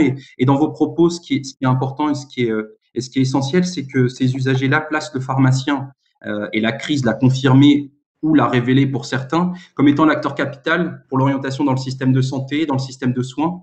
Et j'aime bien cette formule que vous évoquez, que c'était le professionnel de santé le plus proche de nous. Monsieur Gendry nous en tiendra pas rigueur, mais c'est vrai que c'est quand même beaucoup plus simple de franchir les portes d'une officine que d'avoir un rendez-vous avec un médecin généraliste, surtout quand on n'a pas un maillage territorial efficace. Donc ça, c'est un premier point et c'est important de le noter. Vous appelez aussi à accroître le décloisonnement du système de santé, sa simplification, sa lisibilité, notamment pour l'usager, pour qu'il se retrouve. Et là aussi, vous placez le pharmacien d'officine comme étant un acteur pivot, pouvant justement aider à l'accompagnement d'un usager dans cette forêt, dans cette jungle qu'est le système de santé, mais également comme étant pouvant être à l'initiation d'une réorganisation des premiers recours. Et ça, c'est quelque chose d'assez important de placer ce professionnel de santé comme étant un initiateur, un acteur, un innovateur, comme aime bien le prononcer Antoine Priou. Dans les propositions que vous évoquiez, il y en a une que je retiens particulièrement, qu'on parle peut-être pas assez et qui fait l'objet pourtant de pas mal de difficultés et de débats, c'est l'aménagement de l'officine. Vous le dites, le pharmacien est un professionnel de santé. Quand le patient rentre dans une officine, il rentre dans un lieu de santé, quoique parfois on en doute quand même. Et le fait qu'on en doute prouve la difficulté du positionnement du pharmacien d'officine comme étant un réel acteur de santé. On a beau dire, on est tous d'accord autour de la table pour dire qu'il l'est, mais parfois son naturel un peu commerçant ressort et l'expression de son officine le montre et le démontre. Et ça, c'est par contre une mauvaise nouvelle. La posture d'écoute de facilitateur, ça aussi, vous l'évoquiez, notamment en essayant de faciliter l'expertise de l'usager. Et je pense que ça aussi, c'est des choses qu'il faut entendre et il faut travailler, notamment pour essayer de comprendre l'importance du rôle du pharmacien d'officine dans les soins du premier recours. Ensuite, on passe aux propos de Philippe et de Gilles, propos extrêmement intéressants aussi, dans le sens où ils évoquent à la fois les leviers et les freins pour justement atteindre cette efficience du pharmacien d'officine, de l'action du pharmacien d'officine, en tout cas dans son action de soins de premier recours, du premier recours. On parle du premier recours non pas comme un parcours de soins, non pas comme un parcours de consommation, mais bien comme un parcours de soins, qui est important, que le pharmacien peut jouer un petit peu ce rôle de régulateur et même plus globalement d'être l'acteur de l'efficience et de l'optimisation de la prise en charge, voire de la prise en soin du patient. Et ça, c'est important de le mettre en avant et que ça vienne de vous et est extrêmement important. Que le pharmacien a à sa disposition différents outils, les médicaments, les produits de santé, son savoir, son savoir-faire et son savoir-être. En plus de ces missions qu'on a appelées un certain temps de nouvelles missions, qui sont les entretiens pharmaceutiques, mais aussi ces missions essentielles comme le conseil pharmaceutique. Il a un lieu qui lui ressemble, en tout cas un lieu de santé, et je reviens un petit peu à ma remarque précédente, mais un lieu qui, effectivement, quand un espace de santé est important. Et par rapport aux freins, vous soulignez l'aberration du système économique et du mode de rémunération actuel en France pour l'émission du pharmacien d'officine. Vous évoquez également les freins d'un système de santé complexe, la difficulté de justifier auprès des pouvoirs publics l'apport et l'intérêt de confier de nouvelles missions et des responsabilités supplémentaires aux pharmaciens d'officine. Et pour vous terminez un petit peu sur cette note d'optimisme que l'évolution de la profession d'officine va vite, avec des nouvelles missions sur le dépistage, la vaccination, les entretiens, et la crise sanitaire le démontre également. Dans vos propositions, vous évoquez la possibilité de renforcer, et vous le mettez comme un élément essentiel, le rôle de santé publique, d'éducateur de la santé du pharmacien d'officine, ce qui est extrêmement important. Vous positionnez les pharmaciens comme un acteur de tri, d'orientation avant justement d'éviter un passage aux urgences. Et ça, c'est Monsieur Raymond qui l'évoquait dans votre intervention, notamment donner la possibilité aux pharmaciens de prescrire, quelque chose d'extrêmement aussi important et qui avait déjà été évoqué par chacun d'entre vous. Et pour terminer sur cette séquence-là, vous évoquez l'important de travailler sur la complémentarité entre les différents acteurs de système de santé. La complémentarité, le partage, c'est effectivement des choses qui sont évoquées par nos deux intervenants suivants, Monsieur Gendry et Antoine Priou, justement avec cette notion d'interprofessionnalité et de pluriprofessionnalité, qui sont deux concepts distincts, mais extrêmement importants, pour lesquels le pharmacien doit absolument se saisir. Justement, sur ces questions d'interprofessionnalité et de pluriprofessionnalité, Monsieur Gendry, vous parlez, en citant le pharmacien, qu'il doit prendre sa place qui est la sienne dans les coopérations interprofessionnelles, dans les territoires. Ce sont des notions qui ont émergé avec votre propos et qui sont extrêmement intéressantes, de replacer le pharmacien d'officine dans son territoire, dans son environnement, dans son contexte, dans son écosystème. Et vous dites aussi que chacun est à sa place, chacun a son savoir-faire, chacun a son domaine de compétences, et que collectivement, si on veut atteindre l'objectif unique, donc notamment sur les premiers recours, qui est partagé. Cette notion de partage est importante quand on travaille en équipe pluridisciplinaire, d'avoir des objectifs partagés communs et bien identifiés, que à ce moment-là, quand l'objectif prime sur la notion de qui fait quoi, elle est beaucoup plus importante et beaucoup plus intéressante dans la pratique quotidienne, et qu'en réfléchissant comme ça, vous nous donnez une bonne proposition d'amélioration de l'efficience du premier recours, non pas juste par le pharmacien, mais par l'ensemble d'une équipe coordonnée. Très vite, je voulais juste remercier Antoine, parce que la force de l'exemple, et j'y crois beaucoup, et je pense qu'on est beaucoup autour de la table à croire à la force de l'exemple. Dommage que ces exemples-là ne soient pas plus soutenus et font face justement à une opposition des pouvoirs publics, mais aussi parfois même de son propre camp, et c'est bien dommage. Il y a pas mal de choses qu'on aurait pu être évoquées, comme la place du préparateur en pharmacie, dont on n'a pas parlé, la place du numérique, même si Antoine en a parlé, la formation, le pharmacien dans une démarche de premier recours, d'aller vers en dehors de l'officine, la qualité, etc. sont d'autres choses qu'on aurait pu parler. Aussi élargir le domaine du premier recours, non plus qu'aux soins, mais également au volet social, et la crise l'a révélé, avec notamment, comment ne pas l'évoquer, Jean-Michel, et tu me pardonneras de garder encore la parole quelques instants, mais notamment les violences intrafamiliales et faites aux femmes, le lendemain de la journée de lutte contre les violences faites aux femmes. La place aussi du pharmacien dans son environnement social et le lien qu'il peut avoir en termes de premier recours aux personnes et au public précaire, qui sont des choses extrêmement intéressantes et importantes, dont ça fait l'objet de réflexions, notamment par des ONG comme ATD Quart Monde. Et puis, je vais terminer par une sémantique. Pascal Gendry a dit aux pharmaciens « on vous attend » quand il parle des pharmaciens investis dans les soins primaires. J'ai envie de répondre à cette invective. Où sommes-nous et qu'attendent les pharmaciens pour vraiment agir? Et je ne parle pas de juste définir de nouvelles missions et définir des nouveaux objectifs et de tracer une voie. Je parle vraiment de cranter les nouvelles missions. Je parle vraiment de cranter les avancées. L'HPST, c'était en 2009, pardon. Le rapport Rioli qui s'intitulait « Le rôle du pharmacien d'officine dans le parcours de soins », c'est 2008, ça fait plus de 10 ans. L'évolution, elle est là, mais le changement n'est pas radical. Ça montre encore la voie et le travail qui nous reste à accomplir.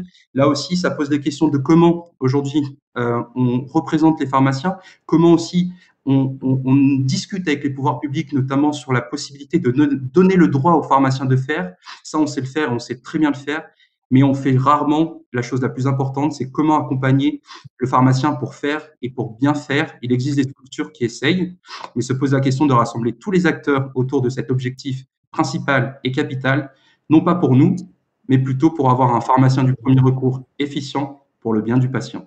Et je vous remercie.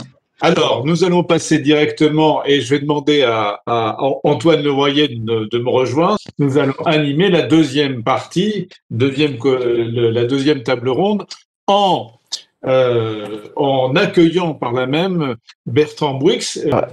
Merci Jean-Michel. Moi, tout d'abord, je voulais vous remercier d'avoir intégré la NEPF dans cette démarche, et vous savez à quel point nous, le premier recours nous tient à cœur. Je voulais remercier aussi vous remercier au nom de tout le bureau national, et surtout remercier nos prédécesseurs, donc notamment Marine Couvet, qui avait commencé ce travail l'année dernière. lors du mandat de Gauthier. Donc là, ce qu'on va faire, c'est que effectivement, on va vous présenter les 5 propositions du CVAO et d'ANEP. On va les faire une par une et derrière, ce qu'on vous propose, c'est d'échanger sur chacune d'elles. C'est vrai, tu as raison. Tout ça est toujours très long. Et c'est vrai que chaque fois, on a beaucoup d'espoir en disant ça y est, ça avance, etc. Et je voudrais juste que tu regardes ce qui s'est passé depuis 3 ans. Toutes les évolutions et toute la mobilisation de la profession sur la vaccination, là sur les tests antigéniques, en 10 jours, il y a 7800 pharmaciens qui ont déjà fait des tests antigéniques dans des conditions qui n'étaient pas faciles. On voit bien que cette profession est très organisée. Et juste regarde ce qui s'est passé sur la crise Covid, au moment où il fallait assurer la continuité de soins, avec toutes les difficultés que tout le monde avait. On était dans une désorganisation du système de soins, un parcours de patients qui avait plus de sens, puisque les patients étaient perdus aussi. Comment on a réussi à mobiliser les 21 000 officines pour faire que ça se passe bien dans des conditions qui étaient extrêmement compliquées, avec une réglementation qui évoluait tout le temps. Donc, franchement, le tout, c'est d'amorcer la pompe. Une fois qu'on a amorcé la pompe, on fait bien le boulot.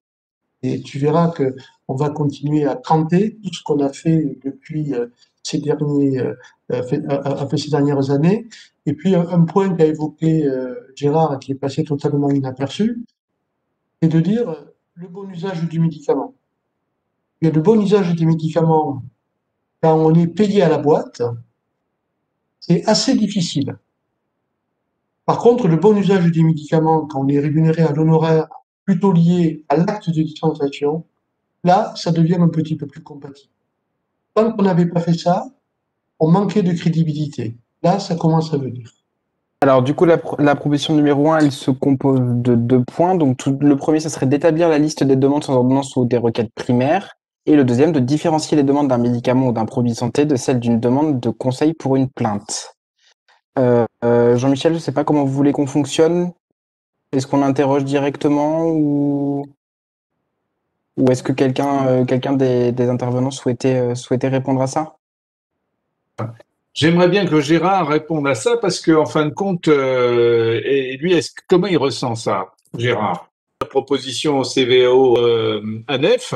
Donc, est-ce que tu considères qu'il y a bien une différence entre une demande sans ordonnance et une demande suite à une plainte? Est-ce que toi, c'est quelque chose qui te dit quelque chose?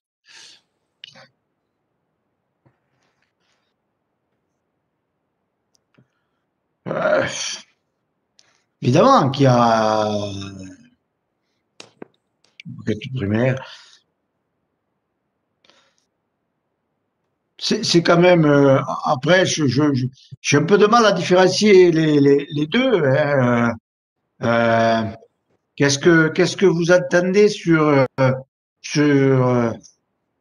parce que si effectivement il y a une requête primaire, il peut y avoir quand même, il y a quand même derrière une plainte, quoi. On va pas demander un médicament juste pour le plaisir d'avoir un médicament. Oui, mais avec l'idée que c'est ou bien tu rentres par le médicament, ou bien tu rentres par la plainte. Oui, parce qu'il vaut mieux rentrer par. Oui, non, mais il faut rentrer par la plainte, de toute façon, me semble-t-il. C'est d'abord par la plainte. Mais bon, différencier les demandes d'un médicament et d'un produit et celle d'une demande de conseil par une plainte. Oui, moi je pense qu'il faut d'abord rentrer par la plainte. D'accord. Donc là, mais il faut bien établir la différence. Alors, tiens, on va demander peut-être à Gilles de donner son avis par rapport à ça. C'est vrai que d'avoir un accès rapide, ça c'est une des forces du réseau officinal. C'est-à-dire que tu peux rentrer sans rendez-vous, effectivement, exprimer un besoin, exprimer une demande ou exprimer une plainte. C'est vrai alors, est-ce que ça vaut le coup de lister? Moi, je ne sais pas. On a fait ça plusieurs fois. C'est très intéressant de savoir combien de temps on passe, à combien de fois on répond à des questions auprès des patients et combien de fois d'ailleurs les patients repartent sans médicaments, c'est-à-dire avec en fait un conseil qui a été gratuit et qui a permis une orientation, une réponse rassurée, etc. De voir combien de fois ça arrive par jour et le temps que ça représente. Ça peut être effectivement intéressant. Je rebondis sur un exemple concret. Combien de fois quelqu'un rentre dans une pharmacie, dans la semaine ou dans le mois, parce qu'il est tombé dans la rue, parce que la grand-mère a trébuché sur un pavé qui était mal réglé, avec écorché, un gamin qui faisait du skateboard qui rentre dans la pharmacie avec une arcade. Combien de fois on fait ce travail? Combien de fois ce travail n'est pas reconnu? Donc ça, effectivement, au-delà d'établir la liste, de faire une enquête pour voir ce que représente ce travail de premier recours qui est complètement aveugle, ça pourrait être extrêmement intéressant parce que le réflexe d'une maman quand le gamin est tombé dans la rue, c'est de rentrer dans la pharmacie. Elle va pas ailleurs, hein. Et la pharmacie la réoriente s'il faut aller aux urgences parce qu'il faut faire une radio. Donc ça peut être quelque chose d'intéressant au-delà de la liste, d'évaluer ce que ça représente en temps et ce que ça pourrait être derrière comme une meilleure organisation et éventuellement un protocole de soins de premier recours pour mettre en place un pansement, éventuellement mettre un stéristrip. Oui, juste pour dire que le sujet s'adresse donc au CVA ou à NEF et donc le travail que vous souhaitez faire, c'est intéressant, ce sera intéressant pour nous, moi je le regarderai avec attention, si vous faites l'exercice d'établir la liste donc des demandes potentielles des patients sans ordonnance. Mais c'est dans ce sens qu'il faut le voir. Parce qu'on ne va pas changer les gens. Les gens, ils viendront, ils feront comme ils voudront. Ils demanderont un médicament s'ils veulent ou ils demanderont un conseil s'ils veulent. Ce qu'il faut savoir, c'est que s'ils demandent un conseil, il faut savoir le traduire. Il faut savoir traduire une demande de paracétamol par une question sur la douleur ou la fièvre. Donc c'est dans ce sens-là qu'il faut voir les choses. C'est-à-dire que si c'est votre travail à vous, si c'est par rapport à la proposition, c'est intéressant que vous fassiez cette liste, mais par contre, n'essayez pas de changer les gens. Les gens, ils feront comme ils voudront. Et à partir du moment où on les prendra en charge, on remonte la chaîne. Et parfois, ça donne des choses qui sont assez iconoclastes, parce qu'on s'aperçoit quand on pose la question, une question simple, hein, sur du paracétamol, on s'aperçoit que ce n'est pas du tout pour la douleur. Ils prennent un paracétamol parce que, en gros, c'est le médicament qui sert à tout. Et donc, on peut réorienter les choses. À voir aussi également que, est-ce que vous allez, dans cette liste des demandes, aller dans un point 2, c'est-à-dire aller dans l'arbre décisionnel. C'est-à-dire, qu'est-ce qu'on fait après avoir identifié, établi une demande? La réponse n'est pas que médicamenteuse, il y a des réponses gynécologiques, des réponses d'orientation. Tout ça, c'est la suite. Eh bien, on va voir ça peut-être avec la proposition numéro 2, si Antoine en est d'accord. Oui. Alors, du coup, dans la proposition numéro 2, donc organiser une taxonomie des différentes requêtes selon le ou les symptômes énoncés ou détectés, les conditions de survenue ou encore la localisation de l'affection et à la lumière de l'analyse des critères d'urgence, de risque potentiel, de l'efficacité d'action à court ou moyen terme. C'est la base de l'établissement d'un diagnostic. À partir des symptômes, on essaye de faire une stratégie et donc après une réponse, quoi, en fait. Donc ça paraît logique de procéder comme ça. Mais après, c'est plutôt dans quel but et vers quoi cette analyse conduit, quoi, en fait. C'est ça qui est l'essentiel et vers qui, quoi. Là, on est aussi dans les objectifs de l'orientation et quel but on fait cette analyse, quoi. Est-ce que Gilles ou Gérard voudraient prendre la parole par rapport à ça?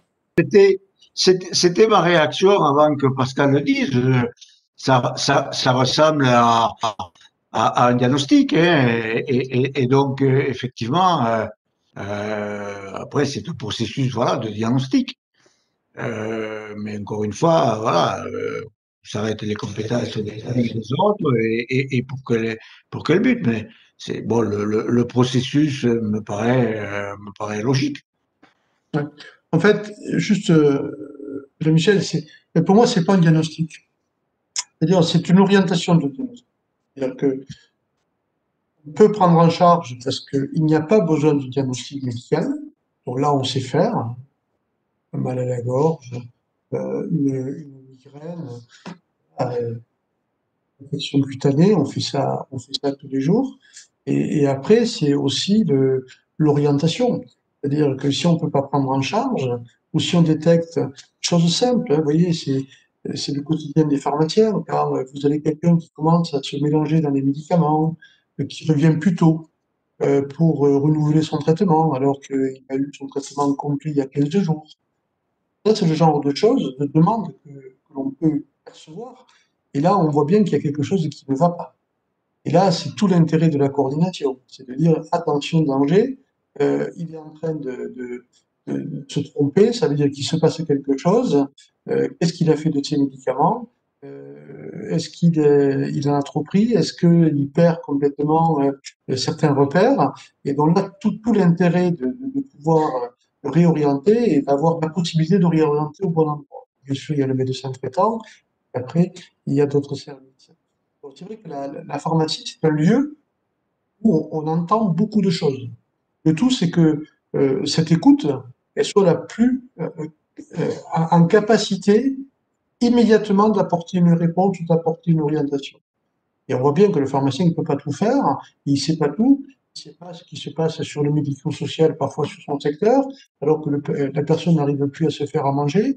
Voilà, parfois, il faut l'orienter chez le médecin traitant, parfois ça peut être les urgences. Moi, je me rappelle d'une anecdote où j'ai quand même une personne qui est rentrée avec un avant-bras qui était complètement déformé, et on a mis 10 minutes à lui faire comprendre que la pommade de Voltaren, c'est pas ce qu'il lui fallait et qu'il fallait la réorienter pour aller faire une radio, et elle est revenue dans la journée avec un joli plâtre et en nous remerciant.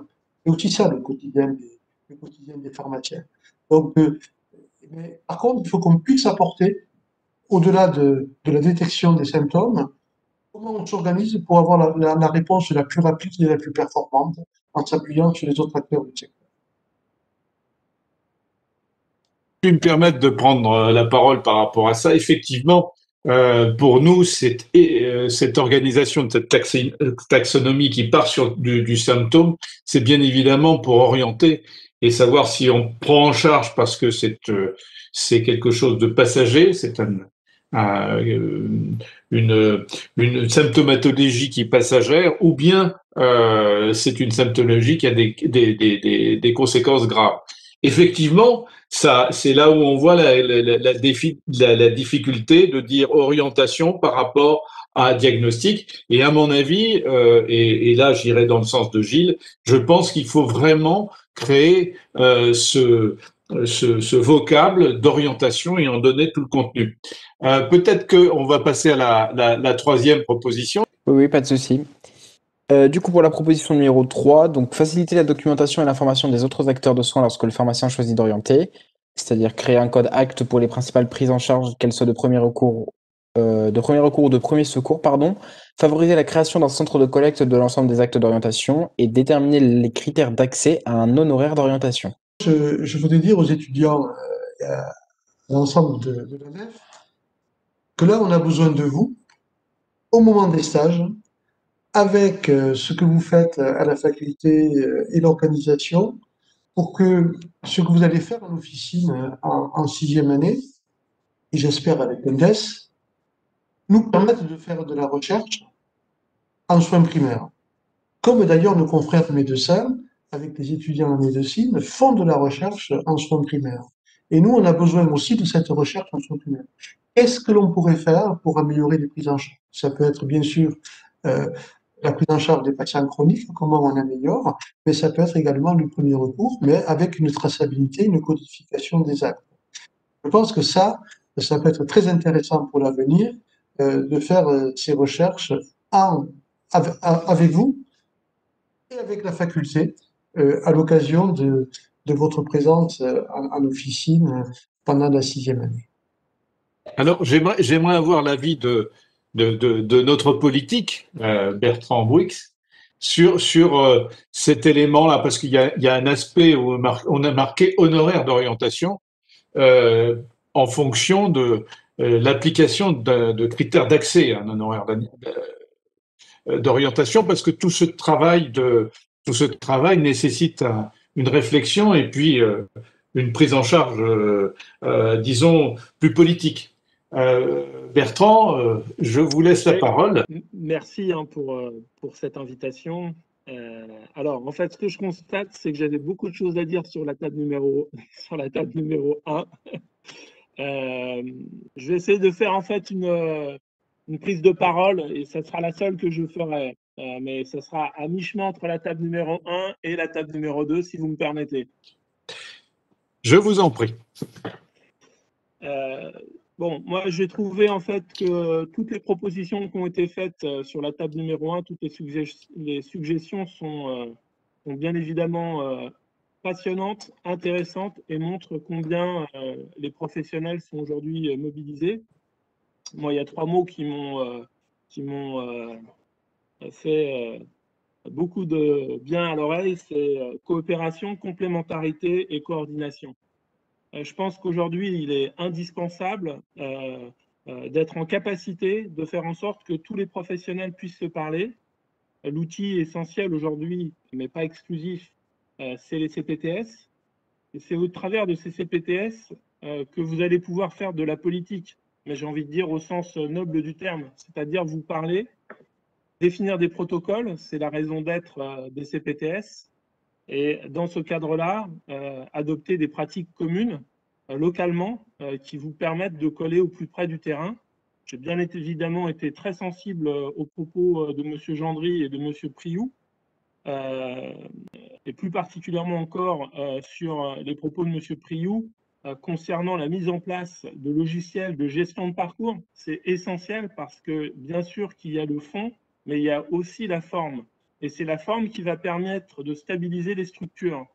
Donc, être capable d'avoir un logiciel de gestion de parcours, c'est essentiel, mais également avoir aussi des équipes de gestion de parcours. Il y a aujourd'hui des formations pour être des gestionnaires de réseau, et ça, c'est aussi essentiel. J'ai noté aussi le mot démocratie de santé. La démocratie de santé, il va falloir faire participer tout le monde. Et moi, pour voir sur mon territoire se créer une CPTS qui est assez grande, ça commence déjà à poser quelques problèmes politiques parce que au sein même de ces CPTS, on voit certaines dissensions qui se mettent en place. Je pense qu'on réussira à les circonvenir, mais qui sont liées parfois à ce manque de croyance que certains pouvaient avoir au départ dans la CPTS, et qui, voyant que la CPTS prend forme et commence à bien avancer, ben, certains aimeraient peut-être créer leur propre CPTS. Je vous dis ça parce que je pense qu'il faut être vigilant.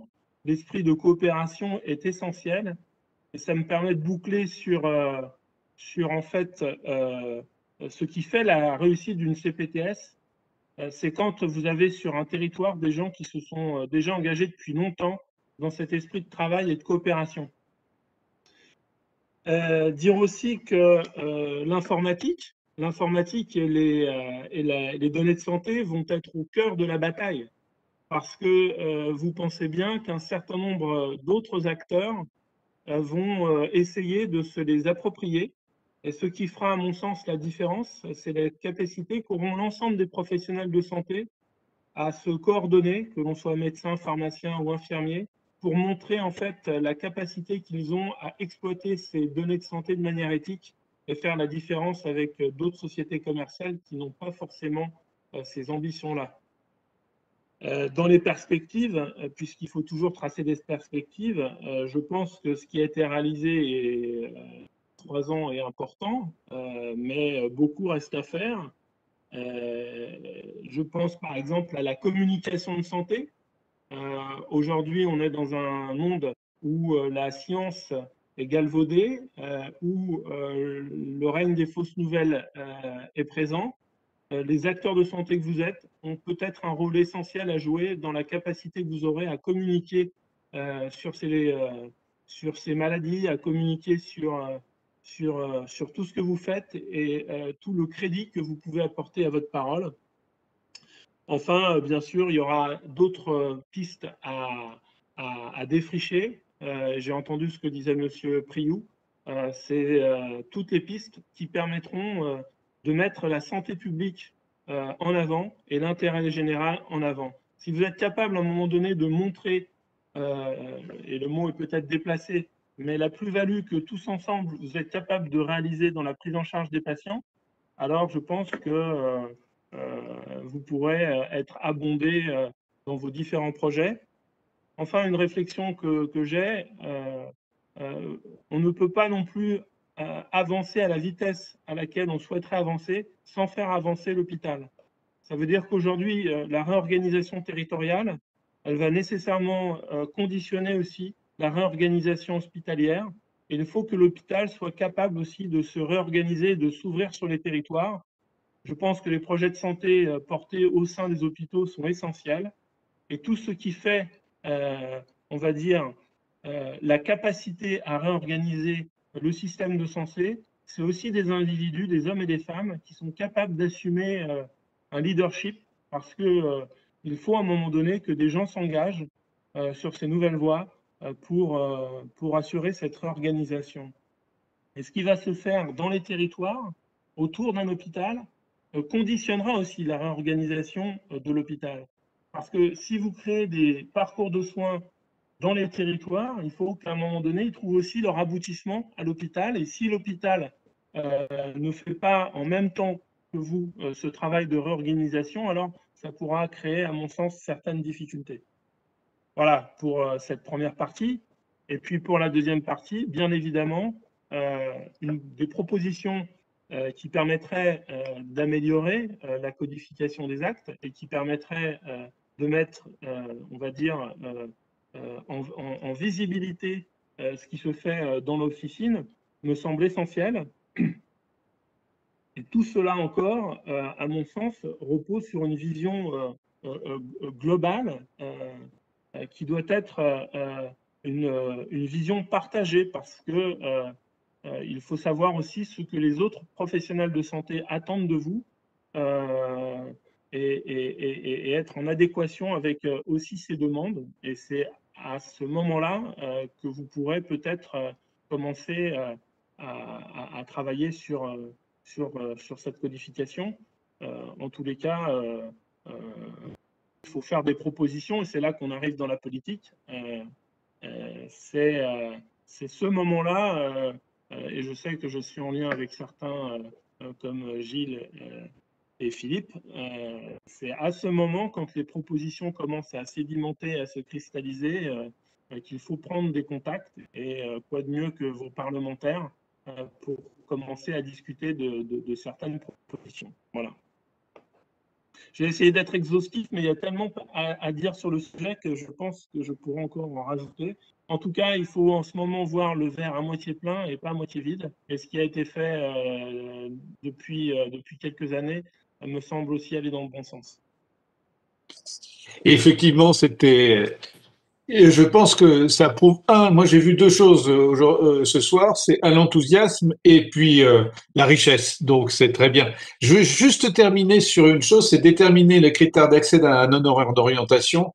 Ce qu'il y a très, très, très important, comme le disait Gilles, c'est comment faire que ce que l'on va dire aux autres acteurs de santé est pertinent. Donc c'est dans ce sens-là qu'il me semble important de parler des critères d'accès à un honoraire. Et l'honoraire, c'est peut-être aussi une forfaitisation. On peut réfléchir à pas mal de choses pour que ça se devienne possible.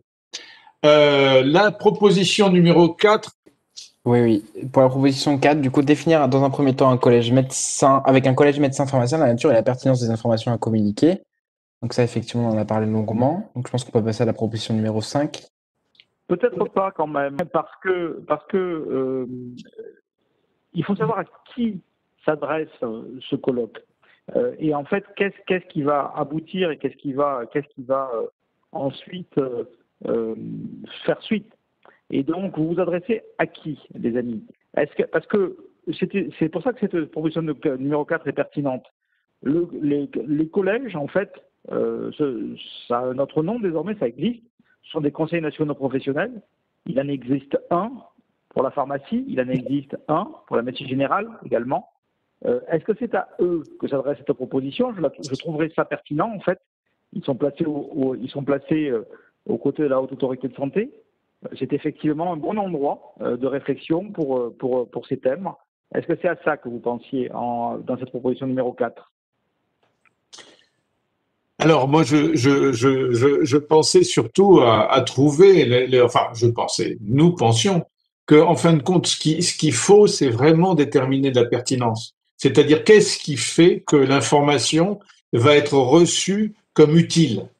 Parce que si, et donc là, je pense que effectivement, on voit bien qu'il faut déterminer une liste de tout ce qui se fait, voir comment on peut l'aménager pour qu'elle soit opérationnelle et faire qu'en fin de compte, derrière, elle apporte une information complète pour les autres acteurs de soins. Et effectivement, il y a dans le chat, il y a un de nos interlocuteurs qui dit très clairement, ben c'est pas que pour le médecin, bien évidemment, parce que je crois que le kiné, l'infirmière en ont tout autant besoin. Donc effectivement, mais moi je prends bien évidemment l'idée générale qu'il faut avoir le maximum de gens autour de cela pour pouvoir fédérer une pensée, une réflexion. C'est-à-dire que plus on sera nombreux, mieux on pourra gérer cette réflexion. Mais j'entends bien ta proposition, Philippe. Alors, il reste la 5e proposition. Et donc, Antoine? Oui, donc du coup, organiser un fléchage dans les officines pour évaluer et ou sécuriser la prise en charge des symptômes ou syndromes considérés comme non urgents et ou passagers. Fléchage, ça veut dire quoi? Ça veut dire une communication grand public? C'est ça que veut dire cette seule. Est-ce qu'on pourrait avoir un éclairage sur le sens de cette proposition? Eh bien, si, excuse-moi, je vais prendre la parole par rapport à ça. Pharmacy First est intéressante parce qu'en fin de compte, effectivement, c'est une information du grand public quant aux capacités du pharmacien à prendre en charge un certain nombre de symptômes ou de syndromes. Et qui se définissent eux, et ils parlent d'affections mineures. Donc, il serait intéressant d'ailleurs de savoir quelles sont ces affections mineures. C'est pour ça qu'on retrouve aussi l'intérêt des autres propositions plus haut. C'est-à-dire qu'en fin de compte, on va pouvoir déterminer en fonction de cela ce que peut faire en première approximation le pharmacien. Donc, je ne sais pas si je réponds à ta question par rapport à ça. Donc, on va commencer, quand on regarde l'exemple anglais, mais il existe en Norvège, il existe aussi au Canada, de ces listes d'affections mineures qui peuvent être tout à fait gérées par le pharmacien. Et je crois que c'est une question de communication, bien évidemment. Est-ce que Philippe, ça te paraît plus clair? Le patient n'a pas besoin d'être fléché. D'ailleurs, si Gérard est là, il n'a pas du tout aimé cette proposition. Le patient, il a besoin d'avoir le choix. Tout c'est qu'il ait un vrai choix. Alors qu'il soit informé, ça oui, mais pas fléché. Et après, il faut que ces choix soient à égalité. Et que quand il y a un choix qui est payant, qui est le conseil en pharmacie, en fait, les médicaments conseillés par le pharmacien en pharmacie, et un choix gratuit quand tu vas aux urgences parce que tu pars avec une ordonnance, c'est pas un vrai choix. Donc, il y a un vrai débat au sein du système de santé pour laisser la possibilité au patient de choisir un parcours qui lui convient le mieux sans être pénalisé. Ce qu'on a fait pour la vaccination. La vaccination, on a laissé le choix. Il peut se vacciner en pharmacie, chez son infirmier, chez son médecin. Voilà. Ça fait, à la sortie, ça fait un tiers, un tiers, un tiers. On n'a pas eu besoin de flécher, mais on a laissé la possibilité. Donc, moi, le mot fléchage, je le trouve peut-être un petit peu trop. Par contre, d'informer sur les possibilités, d'informer sur les conséquences financières et l'égalité financière, ça c'est important. Après, le professionnel, avec le patient, choisissent si c'était une première orientation ou si c'était une prise en charge. Alors, Gérard, comme on a parlé de toi, est-ce que tu es d'accord avec la représentation de Gilles? Oui, non, c'est vrai. Effectivement, le mot fléchage peut être mal interprété. Et on est aussi assez soucieux d'une liberté. Donc, je pense que c'est au lieu d'un fléchage, c'est organiser une offre, quoi, vers les officines et que l'information auprès des patients se fasse d'une façon large et qu'effectivement, les usagers de la santé devront connaître les possibilités des offres que peuvent apporter ou des réponses à leurs attentes et à leurs besoins que peut apporter le nouveau pharmacien. Voilà, le mot fléchage, c'est vrai, il est pas heureux dans cette proposition-là. Voilà. Je pense que ce qu'il faut comprendre dans l'interpro, je vais revenir sur l'interpro, c'est que l'équipe a la capacité de s'organiser et de proposer un mode d'organisation aux patients, aux citoyens du territoire. Et là, la question du fléchage, nous, comment est-ce qu'on l'aborde? Déjà, on a demandé aux médecins qu'est-ce qu'ils aimeraient éventuellement voir flécher. Et ensuite, on a demandé aux patients comment est-ce que ça pourrait se faire. Et on a créé sur le système d'information partagée la notion de pharmacien correspondant. C'est-à-dire qu'on a laissé la possibilité aux patients de déclarer son pharmacien correspondant, même si pour l'instant il n'y a pas de décret, mais ça reste quand même une disposition légale qu'on a laissée aux patients. On lui a laissé le droit de s'approprier cette disposition-là. Et vu qu'on a un secrétariat téléphonique centralisé sur tous les médecins du pôle, et ben quand il y a une demande que les médecins souhaitent voir prise en charge éventuellement par le pharmacien correspondant, parce qu'ils sont débordés ou toute autre chose, on flèche comme ça. Voilà. Mais ça demande à la fois une appropriation de nouveaux outils réglementaires, juridiques, mais aussi une capacité d'innovation de l'équipe. Voilà. Et chaque équipe va gérer les choses de manière différente avec la population de son territoire. Ce qui peut être une information sans être un fléchage. Au Québec, quand il y a une épidémie de gastro, et que bien évidemment l'ensemble du système de santé est sous tension, que ce soit les médecins ou l'hôpital, eh bien, il y a ce qu'on appelle des ordonnances collectives. J'adore des mots comme ça, c'est une ordonnance collective. Donc, c'est une ordonnance type qui peut être mise à disposition des patients par le pharmacien avec un questionnaire. Et quand tu arrives à Montréal, à l'aéroport, et qu'il y a une épidémie comme ça, il y a un grand panneau lumineux qui dit attention, si vous avez ce type de symptômes, surtout n'allez pas chez le médecin, allez d'abord à la pharmacie. Donc, il flèche, mais en laissant quand même le choix. Et ça montre bien qu'une fois qu'on a mis en place l'organisation, eh bien, sans employer le mot fléchage, il se fait naturellement. Et je remercie tous les intervenants de l'implication qu'ils ont donnée à la chose et de, comment dirais-je, de la vérité de leurs propos.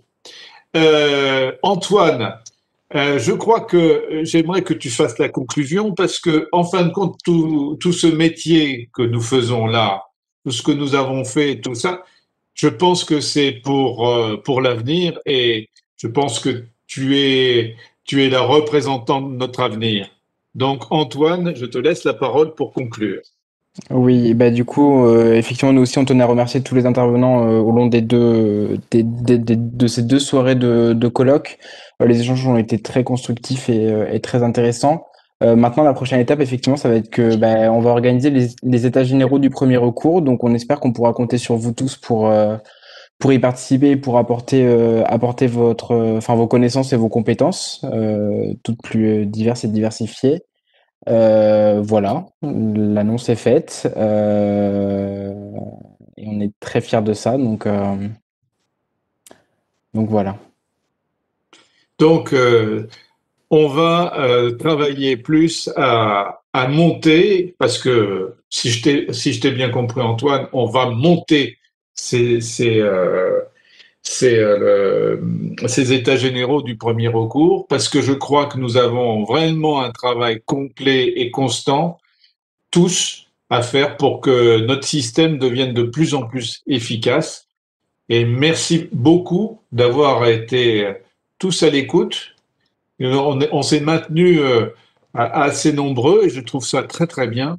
Et puis, le CVAO vous remercie, le NF nous remercie et à bientôt. Nous continuons le combat, si je puis me permettre l'expression. Merci beaucoup. Bonne soirée. Et puis, bonne continuation. Et bravo pour votre enthousiasme.